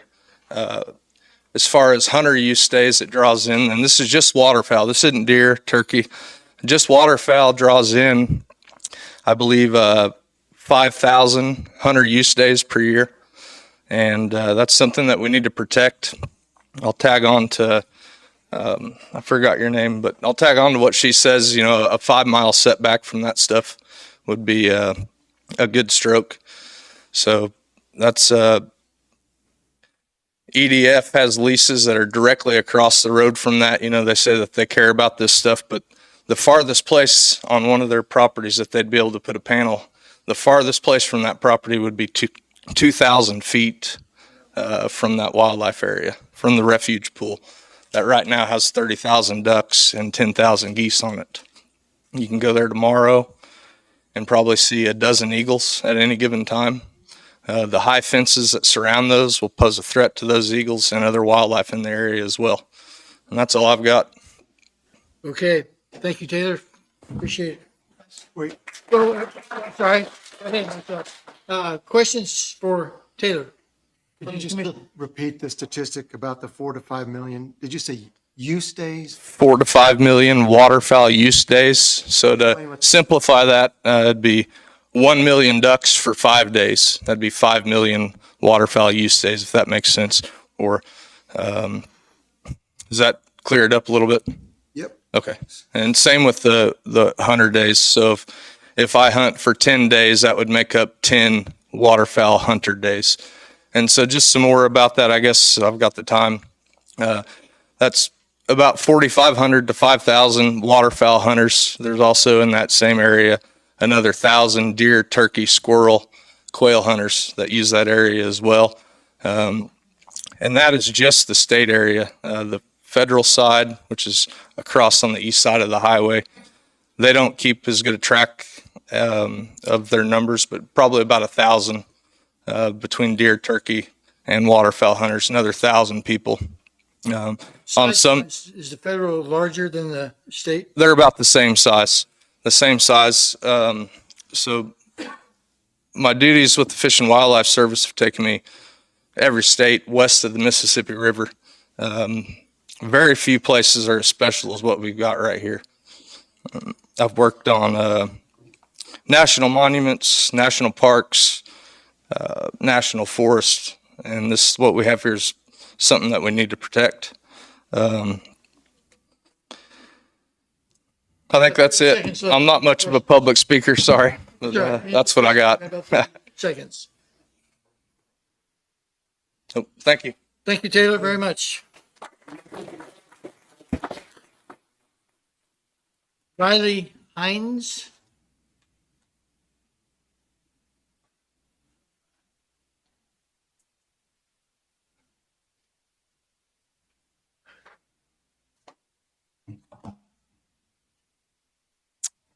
I'm grateful for this opportunity to speak tonight. My name is Riley Hines. I grew up here in Linn County. I'm currently serving in the United States Air Force. And what I found out about the solar farm project, I did some research. And what I found out was that the corporations behind the solar farm project is based out of France. EDF is actually owned by the French government, whose head is Emmanuel Macron. Now, Macron has said that he wants, quote, strategic autonomy from the United States. Okay, strategic autonomy. Earlier this year, he went to China, and he spoke with the Chinese president, Xi Jinping. And while he was there, he spoke to him about the Taiwan issue between the United States and China. And he told the president, quote, France does not pick sides, end quote. The worst thing would be to think we Europeans should follow suit on this subject and adapt to the American rhythm. Why should we go at the pace chosen by others? So essentially what Macron is saying is that if we go to war with China, and for those of you who don't know this, we are preparing to go to war with China in the next 2 years. And he's saying if we go to war, that France will not help us. Can you imagine if the United States had taken that stance in World War I and World War II? Now, where they've already built solar farms, they've charged their customers 3 times more for their electrical needs, 3 times more. And if we let these corporations here in Linn County, we'll be energy dependent upon the French, who said that they want strategic autonomy from the United States. We'll be paying 3 times more for electricity, which that money is going to the French government to help with their agenda, which is they want to create a diversified energy portfolio throughout different countries in the world. Essentially, they don't want to be energy reliant upon the United States or China or anyone.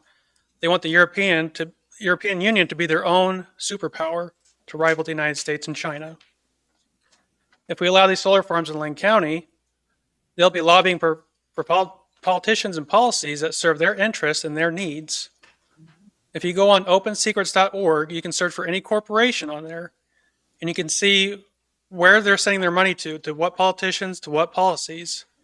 If you go on there and you search for EDF Renewables and for their parent company EDF, or for Clearway, which is also owned by the French, whose parent company is Total Energies, and their CEO has said that they're worried about the Americans for the United States presidential election, that a Republican will take office, which will give you some hint on where their money's going. But if you go on there and you search for those companies, you'll see that they're sending their money to left-leaning politicians and policies. I don't want to see these solar farms built in Linn County. If we do, we'll be giving up our essential liberties. We'll be selling our freedom. And to quote Benjamin Franklin, he that would sell his freedom for security deserves neither freedom nor security. That's all I have to say. Questions for Riley? Commissioners, questions for Riley? Not a question, but thank you for your service. Thank you.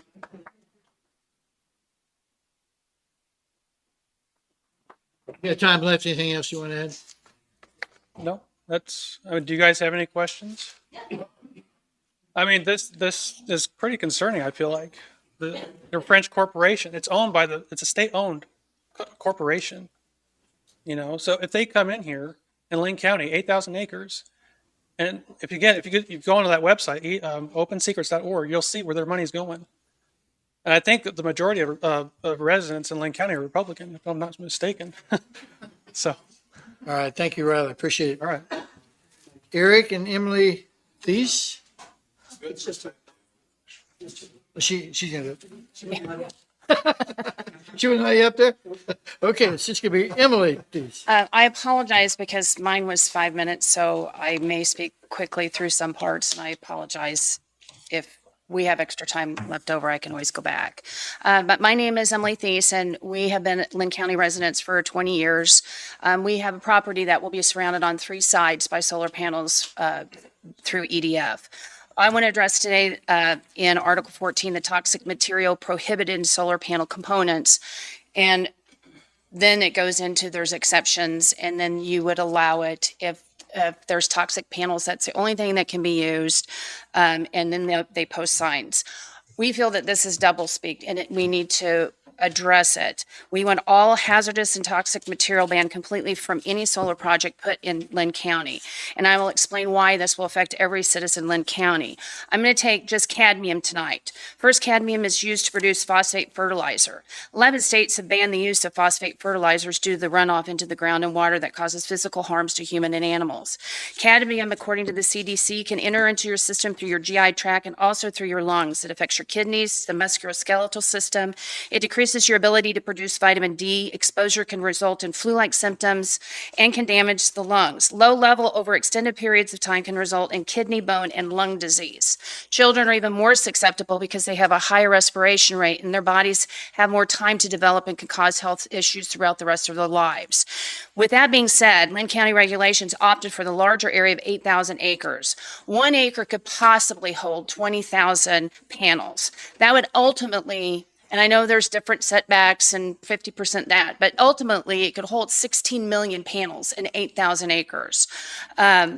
This is a land lease that was signed in,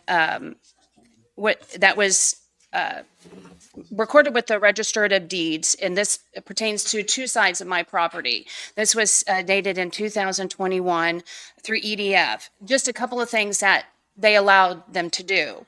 A non-exclusive right on, over, under, and across the property for above ground and or underground electrical transmission lines, conduit and related equipment, collection and transmission grid, power conditioning equipment, transformers, telecommunication equipment, and all related facilities, equipment, and improvements as all described in the lease. The right for drilling, digging, and excavating 1 or more wells on the property for the purpose of servicing, operating, and maintaining the solar system, energy system. The right for removing, trimming, pruning, topping, or otherwise controlling the growth of any tree, shrub, plant, or other vegetation, dismantling, demolishing, and removing any improvement structures, embankment, impediment, berm, wall, fence, or other objects or of that intrudes or upon maturity could intrude into the property that could interfere with or impair the solar energy system as described in the land lease. Some people are familiar with the lawsuit down here brought by Grosshart versus KCP&L. Homeland Security was brought in and involved. They proved that KCP&L was at fault for making her sick due to their dumping of hazardous waste. In our area, there is the alluvial aquifer, and this runs only 25 feet underneath the ground. In Linn County, there are creeks, streams, rivers, et cetera, that run rampant where the solar companies want to put the solar farms. They indicate that they have to drill water wells on each property to maintain the panels. Can they possibly police 16,000 panels to prevent any leakage due to weather, poor installation panels just wearing out, mowing?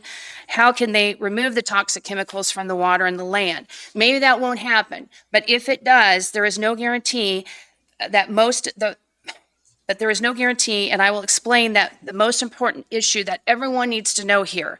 These leases are from anywhere from 25 to 75 years in some cases. The reason why Lana Grosshart lost her suit with KCP&L and Evergy is because the state of Kansas has something called the statute of repose.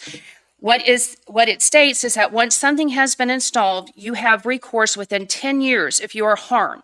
If 11 years from the installation of these solar farms, people start getting sick, you no longer have the ability to sue for harm and damages they have done to you. This is why KCP&L could admit that they did hazardous stuff to this county and not have to be held responsible.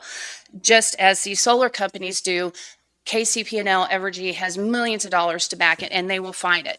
My final thoughts on this is not only will the solar companies take over the rights to our agricultural land in Linn County, they will also, after 10 years, will have no responsibility to pay the citizens in Linn County if any harm comes to them. Thank you. Commissioners, questions for Emily?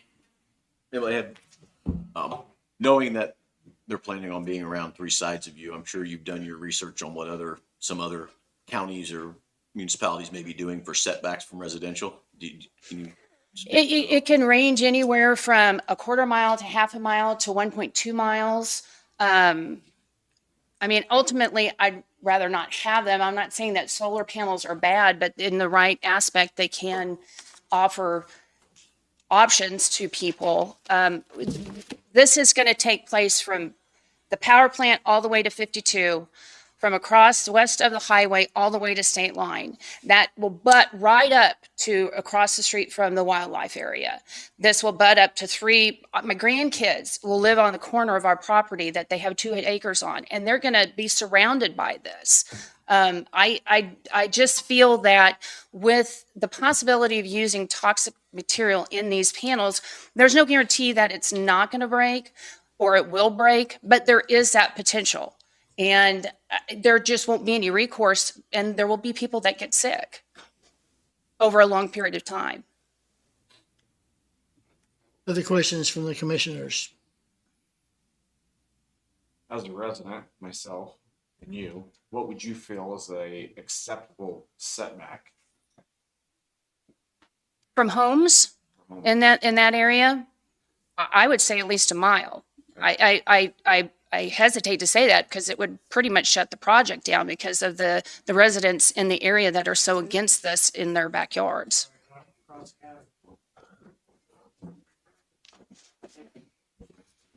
Other questions for Emily? Thank you, Emily. Thank you. Appreciate it.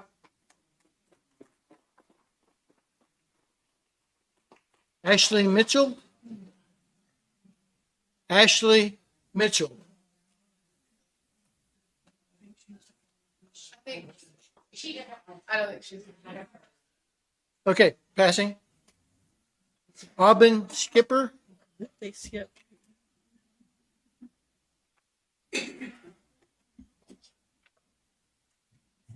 Hello, my name is Aubin Skipper. I am a current citizen of Linn County who was born and raised here. My dad's farm is located near a proposed area for a future commercial solar farm.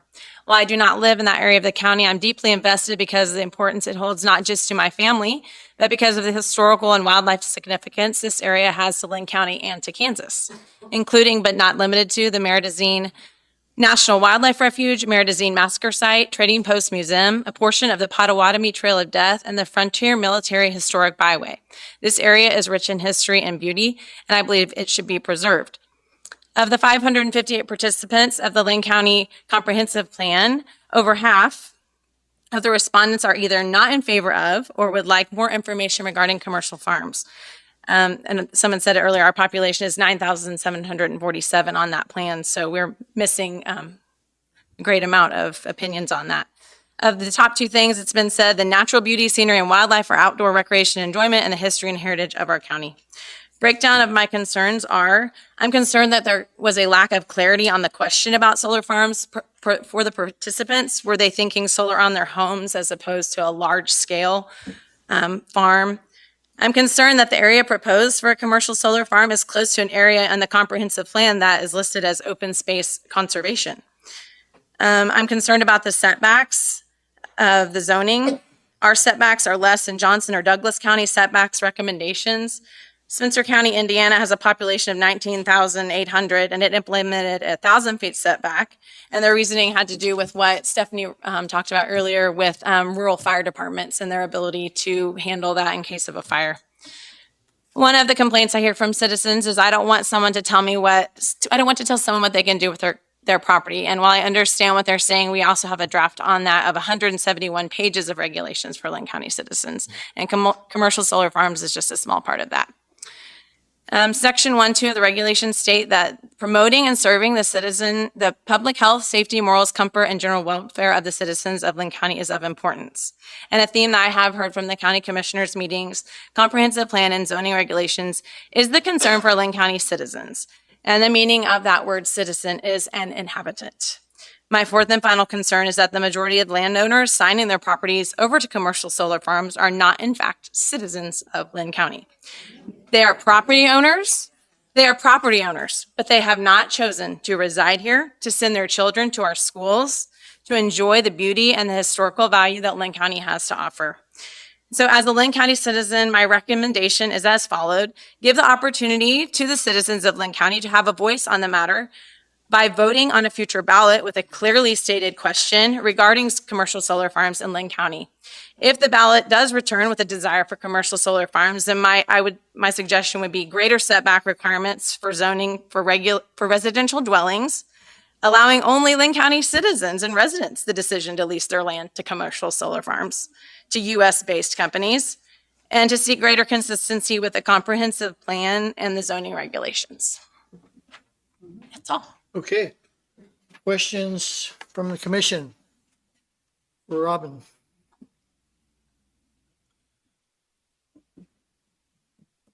What would you propose, knowing the way the election cycle works? You're either in November or August or spring, depending on when you can get something on the ballot. What would you propose in the meantime? Any of those days work. Talking to Aubin. Are you asking what to do? Like, no, what would you propose what would you suggest the county government do between now and when a survey could be taken? I would put a halt on everything moving That's all I'm forward. Yeah, until that we can get a greater amount of citizens. I mean, 558 out of close to 10,000 just doesn't seem accurate. So you're saying a pause. Yeah, pause. Other questions for Robin? Thank you. Thank you.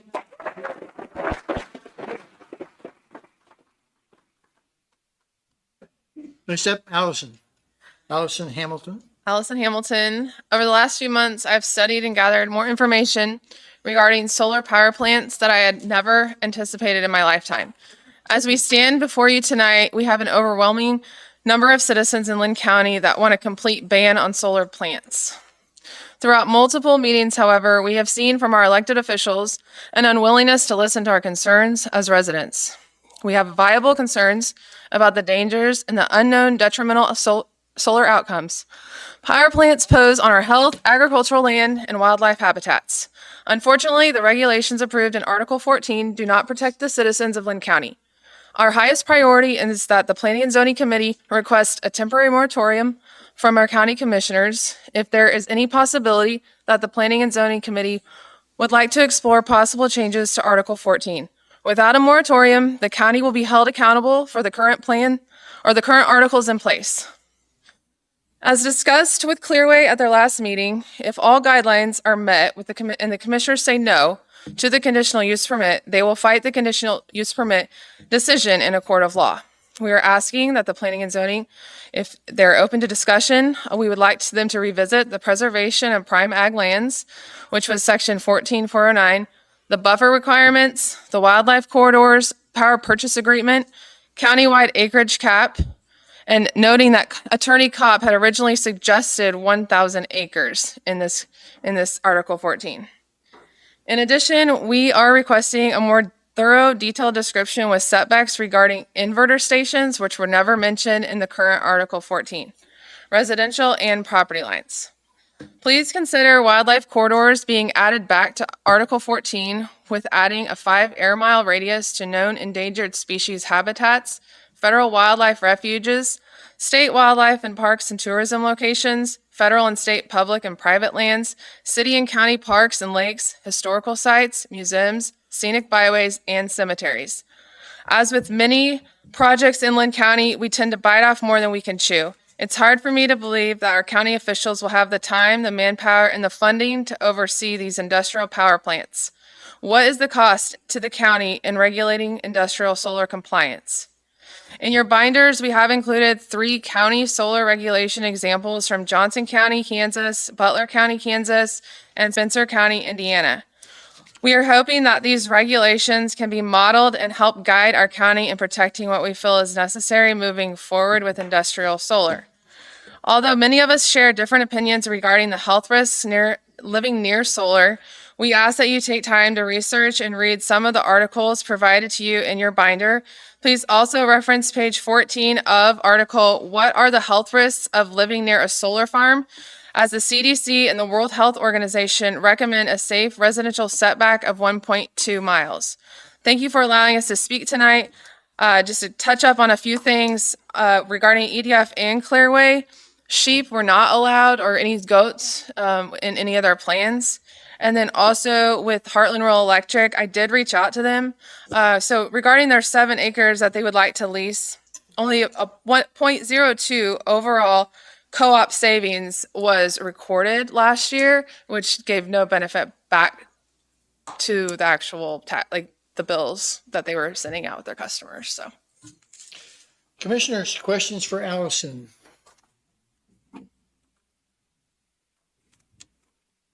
Miss done a great job of covering that.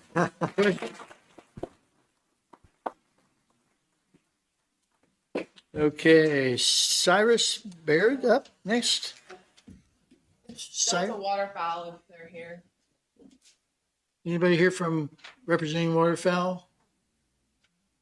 Okay, Zach Peterson, He's not speaking tonight either.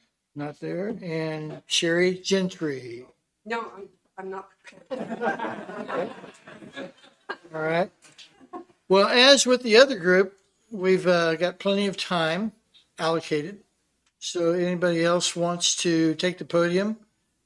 Spend their 3.5 minutes telling us what they want or believe. Yes, sir. Just come forward to the podium and identify yourself.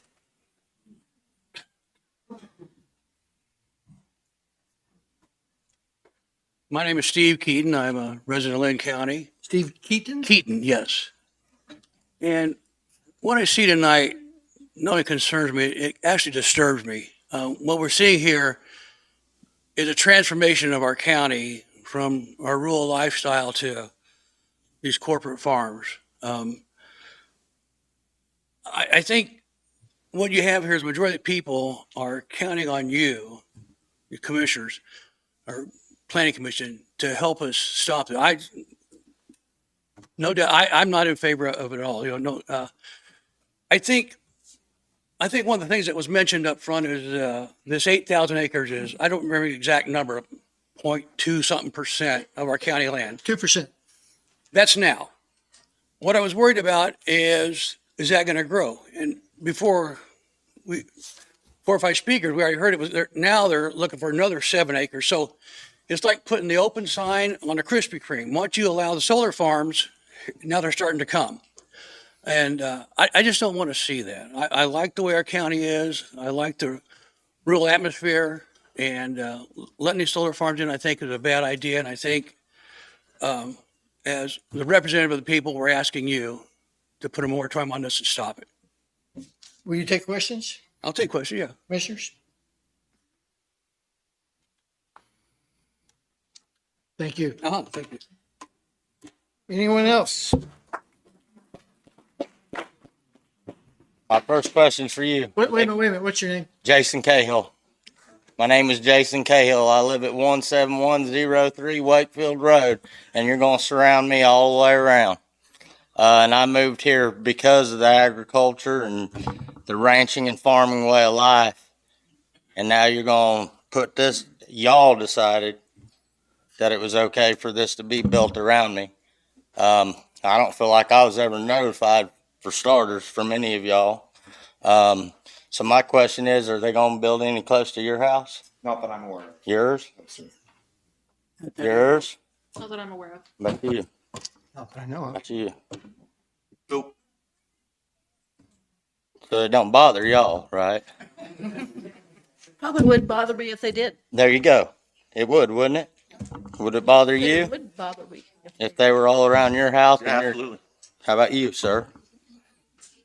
It wouldn't. If you had animals and kids and dogs and you watch 300 deer walk behind your house every evening, and it's something that God created. I'd wait for the conditional use permit and study it in detail and make my decision after I read the terms of the conditional use permit. You would? Okay. Well, where I live, it's doubtful that they'd ever come, so. But I thought the same thing, man. I thought the very same thing, bud. Boy, I did that. Man, I think that every day when I pull into my house. I'm like, why would they come here? Look at this. Why would somebody want to run something like this? I mean, do y'all understand why the people in this county are not really just so accepting to this? We're red-blooded Americans, bud. Through and through. I am, from way up here to way down yonder. And you're going to let some non-American owned companies, entities come in here and profit off of taking away our farmland and our agricultural ground that we have. And that's decisions y'all made. I believe that the county needs a little more voice than what you gave us. Now, I'll leave it.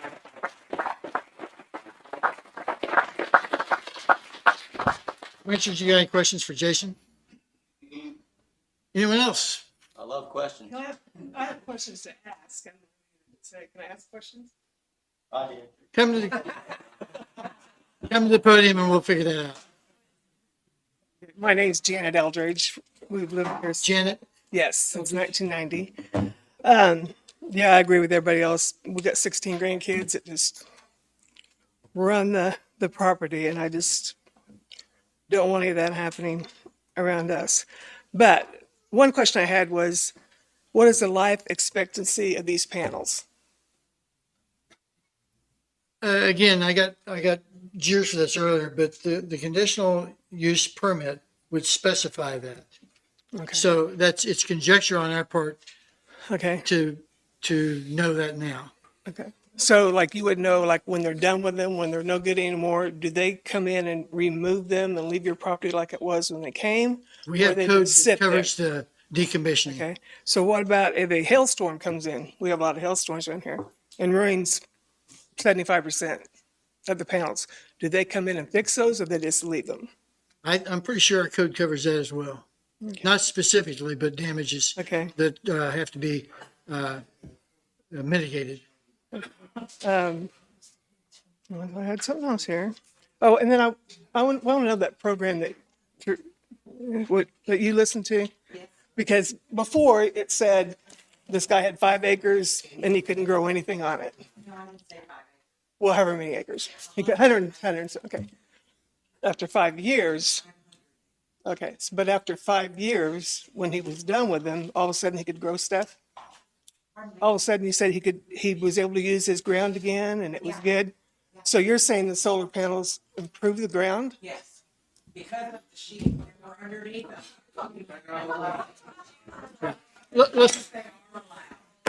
Let's direct the questions to the. Okay, sorry. Oh, sorry. I didn't know. And then, are people allowed, like, if my property was being leased, are people allowed, look, would I be able to go out there among them, or is it, once they're out there, you're not even allowed to be around? Again, I think that would be something that was worked out with the permit request. That's all. Okay. And I don't know, you said something there, resident about it, because I couldn't read anything about this. We're required by state law to post notices in a designated newspaper. That's the Linn County News. But we recognize that we're not getting the word out to everybody. For this, we tried to contact opinion leaders so they would get the word out. We went on social media. We also did the requirements of the state. So we're we want to be as transparent as possible with I this did thing. get a letter about it was across the street from me on the, I never got one. Yeah. It was all in my backyard, so. Okay. Any other persons? Identify yourself. My name is Teal Briggs. I am married to Mark Briggs. We have 4 children in the Prairie View School District. We live off of 2000th Road in Yancey. My husband's and my view on this matter is the same, so it seems silly for us to both speak. But he is speaking more so on facts, and I didn't feel right to not speak from the heart. From the heart as a mother concerned about my kids' lives and futures. Mark grew up down here and went to school at Prairie View. He knows Linn County like the back of his hand. I grew up down here since my dad bought land in 1999, but I stayed in school at Blue Valley and made the commute. After we married, we lived in the city for a few years, but as soon as our oldest started school, Mark said, I don't want my kids growing up in the city. We got to get back down south. We got to get home. Home is where the heart is. Where I raise my kids and their environment they grow up in is important to me. It is commonly said, the world we live in these days. Turn it on for me. Thank you. It is commonly said the world we live in these days. I can only imagine that everyone here, no matter where you stand on solar panels, can agree that the world we live in today has changed tremendously. Living in the country gives us all a piece of what once was. There's so much history in Linn County, so many generations that have lived here and families that plan to carry on the inheritance of family land. To approve the use of solar panels among thousands of acres will change every resident of Linn County's way of life. As my husband would say, we live in God's country. We cherish the view, the wildlife, the farming, and farm animals, low population, the privacy and freedom. We value not having any traffic in our town unless you get stuck behind a tractor or a combine. If solar panels are built on 8,000 acres of our country land, everything we cherish and value will be gone. The contracts are 30 plus years. Our rural area will be signed away. Our town as we know it will forever be changed. When I go to the city every other week for my day of grocery shopping, after fighting the crowds and the traffic, will I get the same feeling of relief when I am southbound to only have the view of fields filled with metal panels? When my kids ride the bus to and from school, the spotting of wildlife will be close to non-existent. Will they still be able to see and catch the fireflies, hear the crickets and bullfrogs in the summer nights? Will the colors of fall still look the same? Will the first snow of winter still have the same gleam? Will the signs of spring still be as fresh? Or will the view of solar panels be all there is to see and the sound of buzzing and inverters? Though my family's home is across the street from a property that Clearway hasn't planned for solar panels, this affects everyone in our town the same. And are there health concerns living so close to such things? It's unbearable to me to imagine the amount of workers, trucks, equipment, material needed to build this magnitude of acreage and solar panels. How long will that building process be? And after we are flooded with these tons of materials and hundreds of workers, what will the maintenance look like? Will we feel that our kids are still safe walking the streets in town and playing in the yard? I fear that the traffic of strangers this will bring to our small county. We would no longer have the privilege to say, I live in the country. We would live among an industrial park. Our country backwards would no longer exist, and life as we know it today will forever be changed. That's all. Commission? Thank you. Questions for Mrs. Briggs? Ms. Briggs? Okay.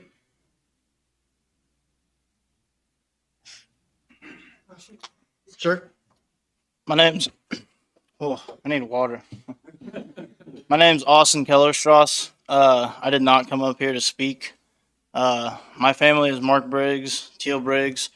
I've grown up here the past 20 years. I came to this meeting with kind of a biased opinion of being against the solar panels, but I also come up here with a lack of a lot of information. I've seen a lot of people speak here tonight. I saw a few speak to go for the project, and I know people that aren't here tonight that may be for the project that live down here, and maybe they don't know much about it either, but they're not here speaking tonight, and I don't feel like it's something they feel they really need. Maybe if something maybe of benefit. I've seen a lot of different perspectives come from people talking, whether it's, we all have different backgrounds, whether you are in the Air Force and you have a different way of looking at stuff as our country and whatnot. I think there's a lot of information I don't know, and what I've gathered that it seems like a foreign company, trying to do this, which is happening in this world. And I think the thought that everybody thinks that, solar panels and stuff couldn't come down here. I think this whole project right now being brought to us right now today is what seems scary. I think we have a lot of young children. I know a lot of families have 3 to 4 kids and whatnot. People are getting older, and I think decisions and stuff can also happen in the future. I think we are learning and I don't know what words I'm trying to think of, but we're innovating. We're learning so much quicker than we used to back in the days. Whether that be good about solar panels or bad about solar panels, I think we still have time to do that. I feel like this contract has many years and lengths, which is a lot of time, and I think a lot of things can happen in that time, whether we could go to war or what this place could be as a country in 30 years even. And that stuff's scary to think about just as it is. So I think being in a rush, to go through with a contract like this right now is pretty scary for a lot of us who are here and opposed of it. I think if it's you guys have faith that it can be possible and beneficial, I think it should still be available in the future. There's no reason it can't happen in the future if it is good and we do have more information. I think this is just one opportunity brought to us, and I don't think it's the end of Linn County. I think it doesn't really benefit us. I don't think we're getting the power from it. Maybe some people would get money. I do live on property that has 8 to 12,000 acres, and that gentleman, he's wealthy, but he doesn't live there. I'm sure he'd love to make more money. That'd be nice for him. It'd be unfortunate for me, but I just came here. I didn't come here to speak. I came here kind of biased, but I came here to learn. I liked a lot of things and a lot of information that some of the people that were for it had to say, and I think we can all do that. I think there's still time to do that. I think rushing into a project just doesn't seem ideal. I hear about 8,000 acres, and when we talk about the power plant going down, I don't know for sure what it is, but I feel like it's probably less than 8,000 acres. If we need more than that to fix that issue, I think us Linn County members can figure that out ourselves. Austin, I'm going to stop you there and ask the commissioners if they have questions for you. Seeing none, thank you. Thank you.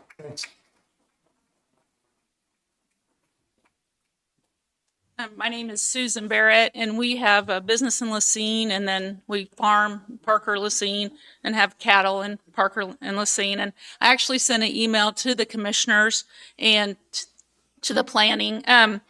And I'll just read that. I'm writing in regards to the solar farms that may be built in Linn County. I have many concerns about this. My husband and I have traveled throughout the West Coast and we're interested in looking at a few close up. We actually thought it was a big lake at first. So being from Linn County, we hadn't seen them. So we noticed when we got up close, and we got very close, and these were big solar farms. We noticed that many of the solar panels were broken and not following the sun. There was poor maintenance. The grounds around the solar farms were poorly cared for. They were a real eyesore. And so I don't know if you're traveling out to the West Coast, you might check some out because they weren't cared for. Then there was noise and light pollution associated with these farms. And I feel like it'd be sad to put something like this in Linn County where we have beautiful wildlife and ground. There would be a negative impact on our local wildlife and ecosystem. If it wasn't for subsidies, I really wonder if these would be built. And when the subsidies do dry up, what would happen? Please research these companies. These companies are typically small companies that sell out to other companies. I'd encourage you to research Buckthorn, NRG, and Clearway. And there's a lawsuit, or has been a lawsuit in the past with Georgetown, Texas, with Buckthorn. And I would research that and see what happened with Georgetown, Texas. And then also I would look at the companies trying to do this, Clearway, some of the others, and look at their growth scores and also their momentum score to see, are they going to be long-term? What's their scores? Because it appears that these farms can cause ground erosion, battery leakage, transformers are known to leak and cause contamination. I wonder about hail damage. I've noticed in some of my research that the hail obviously damages it. We have hail, we have tornadoes, we have high winds. I just can't imagine the damage that this would cause. And some of the research that I looked at said solar panels create 300 times more toxic waste per unit of energy. And, you know, another thing is a lot of these panels are made in China. They're made there's very few companies in the United States that make these panels. They're dangerous to make. And a lot of these panels are made in China where there's slave labor. So human trafficking's, you know, slave labor. And that's something I think we should all look at when we're purchasing things. Linn County has so much beauty and wildlife. Please don't let this, you know, come, because if these companies do claim bankruptcy, what will be the end? I mean, how are they going to be cleaned up? Is it going to be us that cleans them up, or I just have you really research these companies? I did, and I'm a little concerned. So thank you for letting us speak. Questions from the commissioners? Thank you. Thank you. We're drawing near the end of the hour and a half, although we do have some more time left, but I want to make some, yes, sir? Come to the podium. Now, this is not, this forum is not about rebuttals. So if you're going to come up and rebuttal, that's not what we're doing tonight. Nope. New information. Yep. And so I was just going to address some of those last couple of questions. The one about panel breakage and what happens. I can speak on behalf of EDF, obviously, not on behalf of the county or the other companies, but EDF signed an agreement with a company called Solar Cycle that you could look up. And so it's a agreement where if any panels are broken in basically our installation or our operations phase of the project, those would be recycled by Solar Cycle in a U.S. facility. And so to answer the breakage question, panel is replaced and then that broken panel is recycled. Currently, you know, a lot of at decommissioning or broken panels now, a lot of those do end up in landfills. So there's certainly a lot of stuff online about that. That is not something that I'm gonna discredit. Right now, panels up until now do end up in landfills, and that's why a lot of those toxicity tests and things that look at a panel, that's really for when it's thrown away, you know, in a landfill, and they have to go to a special landfill and they have to have certain leaching requirements. When the panel's out in the field, you know, there's no liquids in it. and it's between non-porous materials. You know, it's a sheet of glass on top of it, so the rain's hitting the glass and going to the ground. It's not leaching things out. The concern would have been if it's crushed up and put in a landfill. Like I said, EDF, we've got an agreement where those would be recycled now. The other thing I heard was a huge concern for wildlife corridors. I'll just let you know that when we apply for that conditional use permit, we'll go ahead and include a map, and we'll have wildlife corridors designated. So that's something that we are going to include in our project plan is having those wildlife corridors. Wetlands, obviously, critically important. Our initial kind of studies on the land did show that there's potential habitat for a number of threatened or endangered species. A lot of those, yeah, you know, the wetlands are huge. Wetlands are very important. I'm with everybody else on that. We're not going to be putting panels on those areas. If we find habitat for a critical or an endangered species, typically what we would do is we would create a buffer zone around that. And so all of that would come later in the process, but want to address those as the biggest concerns that I heard tonight, and just to answer some of the questions. Thank you. Questions for, or more comments for? What kind of timeline does that take from when the panel is damaged to when it is replaced? Yeah, so it's a brand new agreement we just signed. It's rapidly moving. What I would think is the panel would be taken down pretty quickly and replaced, and then I'm not sure in terms of timeline if we stack them up until we get a certain number to make a truckload or how it would work. If it's something like a hailstorm, you know, if there's a significant amount, I would think that it'd be a pretty quick turnaround time. Yeah, I would think that would be something specified in the CUP. Sure. When we get there. What is currently, what's your timing on submitting a CUP request? We're just not ready. I can't speak on that. It'd be sometime next year. One more. What is the industry standard for wildlife corridors? Is that common, or is it? I would say it's really kind of a regional thing, and it's a newer thing. There's EDF's projects now. We've got a lot of projects that didn't use them, that we don't have them. I think going forward, there's a broader concern for it. There's more knowledge. There's kind of been a development there. So it's certainly something that we're looking to include in this project. How many projects do you have currently underway in Kansas? We don't have any operational solar projects. We might have a wind project or two, but Kansas is a newer market for EDF. Where's most of your farms at? Projects and we've got a lot of wind in Texas. We've got some projects in California. We've got a lot on the East Coast, New York. We've got obviously a lot of wind in Oklahoma. Some solar in Oklahoma. We're doing a lot of solar development in the Southeast United States, so Georgia, kind of that area, Arkansas. It's really across the country.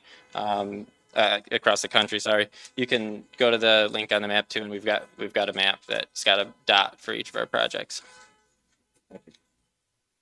Any other questions?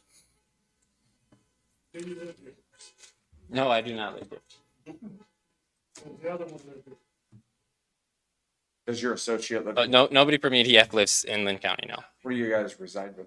I currently live in Houston, Texas. I moved there for this role, but I'm from rural Michigan, Southeast Michigan. So I grew up. My family had some acreage. You know, I was homeschooled and really understand the daily life here, and I get a lot of the concerns. So that's my background. Any other questions? Thank you. You get to the podium when he's done. Huh? Just come to the podium. So just out of curiosity, you say the toxic waste and stuff comes from most of the time the landfills, is that correct? Well, there's a lot of requirements around like leaching studies and things that would have to be done, and my understanding is that you can't just throw a panel out at any landfill. It's got to have special requirements and stuff. But what I was basically saying is the concern for a lot of that leaching is after it's been crushed up. It's not when there's the glass over the panel. So if there was a natural disaster like a tornado or a hailstorm, which normally you will get wind that tears things up and hail and ice with that is normally rain. So if it does rain on a broken panel, will it leach chemicals into our ground? There's no liquids in it. I think the concern is more so long term. So, you know, if it's sitting in a landfill, like that's the end life of it. It's there, you know, arguably forever. There's no liquids in the panel. It's going to be the same kind of stuff that's in, you know, all of our equipment and electronics at home. There's going to be little, you know, solder and stuff like that. But it's all solid. So. Okay. Thank you. I think we're getting listening fatigue out there, so we've almost exhausted our hour and a half, so I'm gonna call an end to it. Let me just make a few comments before we close for the evening. I really appreciate everybody in the gallery. This was very, very productive, at least for me, and I hope for the commissioners, because you listened and you were quiet and you did what I asked you to do. I think we got a whole lot accomplished. We sure have a lot to consider, a lot of things to consider, and a lot of issues to tackle. I'm talking about us as commissioners. Moving forward, we'll have to gather and figure out where we want to go from here. But I can tell you this, we'll put it in the official newspaper.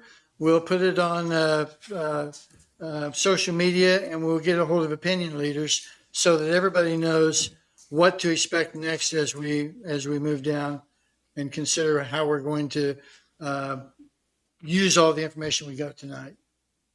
So. Rich, Yes, sir. Come to the podium, please. Just got to keep it orderly. Yeah, it'll be quick.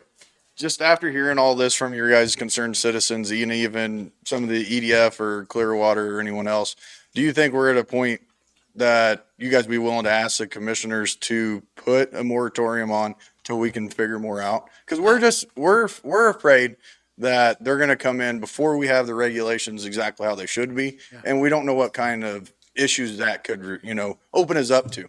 Well, I'm not going to speculate because what we do from here on out is not my decision. It's not my place to tell you what we're going to do. I can tell you we're going to get together again and figure out the path forward. Okay.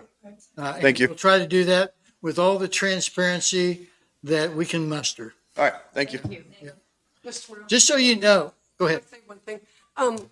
I went to the Register of Deeds, and I was the one that found out that we've had contracts since 2020 on the books. There's 5 of them, and that's a lot of what the landowners, there's 10 of us that the first project addresses our land substantially, and nobody knew about it. And so this has been in here a long time, since 2020. There's 5 of them. One was in 2020, and the other 4 contracts were signed in 2021. And none of us were aware of it. We just wanted to make you all know that, I don't know if everybody was aware of it, but all of us landowners were not. And I don't think a lot of the citizens of this county were aware that these renewable companies kind of slid in here and had these contracts before anybody knew. Earlier, we were dealing with some wind issues, and there was a proposed site over by Blue Mound, and the company that was interested in doing that project had signed individual contracts with landowners, but they can do that without us saying anything about it. But none they were void because I just wanted to make it aware that the citizens, that this is the first 10 of us landowners that it's directly affecting, we were not aware of it. Still noted. And we appreciate you all giving us the time and the opportunity to revisit it. We know you've all worked very hard on it, and we've all researched a lot, and we really appreciate you going back to it. Thank you. Thank you. I just want to say some things about where I hope we're heading. So all of you know, I'm a 5th generation landowner farmer from this county. My great grandfather came in 1884 and bought some land over by Blue Mound, and we've been continuous landowners ever since 1884. I'm invested in this county. There's nothing more important to me than the great welfare of this county. And I think I can speak for some of the other commissioners who have been on this board a lot longer than I have, feel the very same way. We don't get paid anything doing this. This is all volunteer, and we try to do it from our heart. And I can guarantee you that as long as I'm leading it, that's where I'll steer us, is to make wise decisions for the county. So, Rich, I just want to ask an odd question. Can I just see a show of hands for everybody that is against the panels?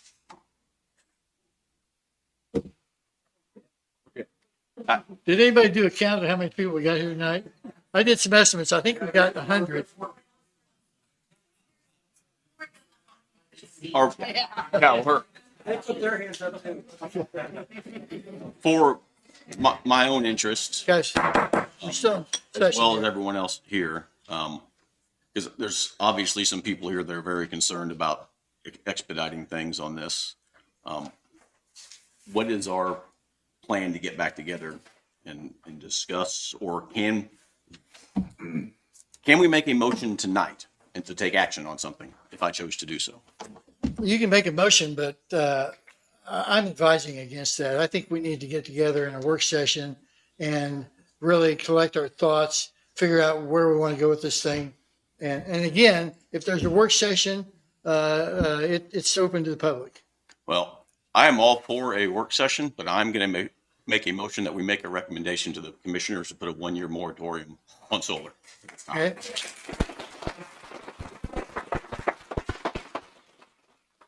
Second? I'll second. Okay. We have a motion and a second to put a 1-year moratorium on any CUPs for CUPs for solar. Discussion. My only concern is that because this is coming back from the commissioners after regulations have been approved,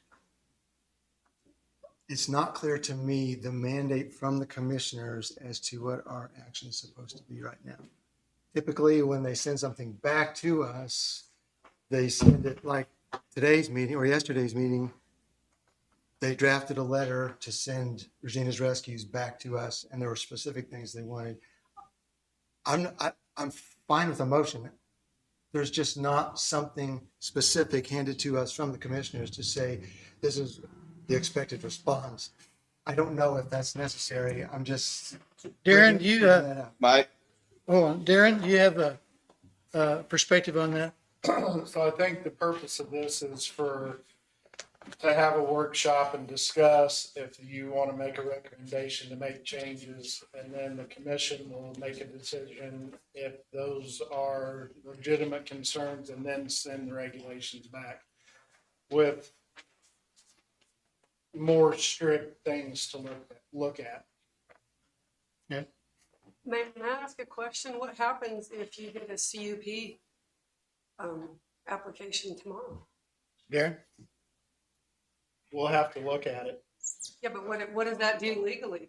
If somebody files for a CUP and you've got this current Article 14, if I was the person filing for it, I'd say, what do you mean? You guys have to go with this article. You can't go, oh, wait a minute. So we would have, Negotiation. so if we got an application, we would have to follow the articles that are in place right now. That is the exact reason why I'm recommending we put a moratorium. I think the understanding what the commissioners want, but the commissioners work for the public, and I think the public has spoken to us. I feel like if we wait a year and a year from now we can figure this out and say, yeah, we'll do it. What's the rush? I agree. I think a 1-year moratorium is warranted at this point. Having watched the commission meetings and listened to them, I believe that they considered this was just a workshop and no decision was to be made here. When they said it here, when they set up the workshop.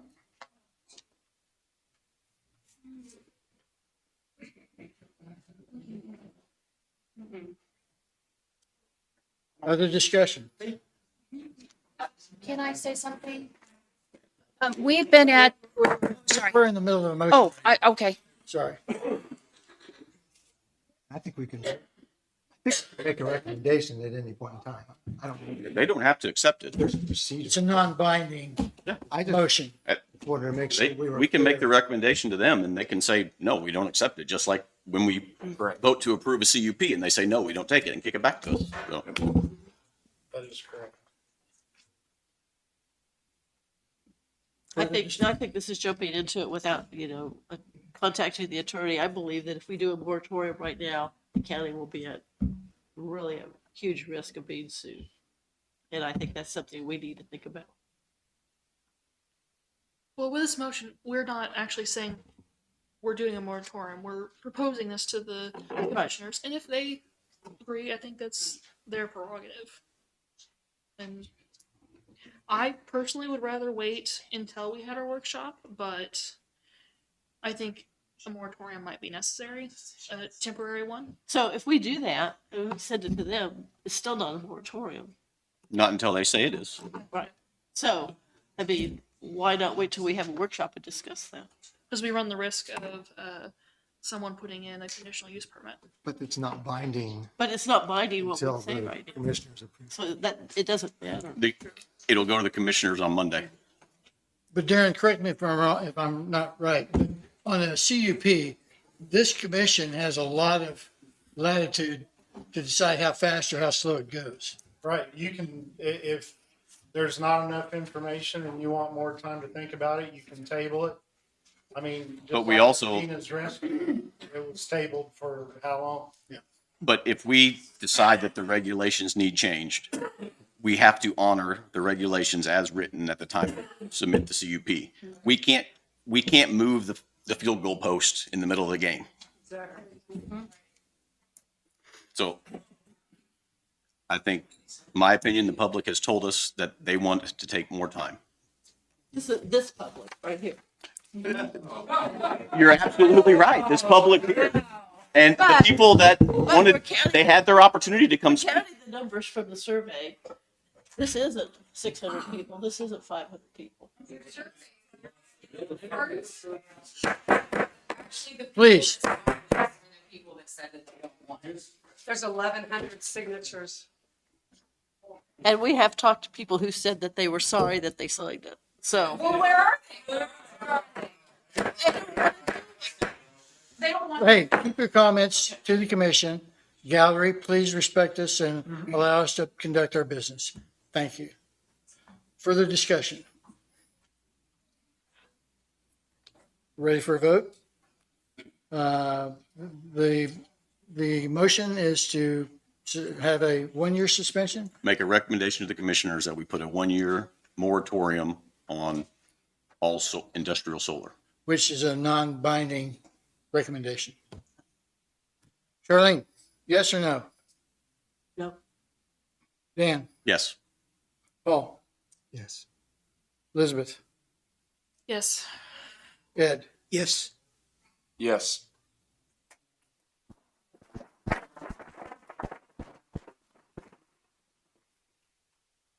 The chair's going to vote no, but it makes no difference. 1, 2, 3, 4, 5 yeses, the motion passes. Thank you. Any other business to come before the board? Hearing none, we stand adjourned.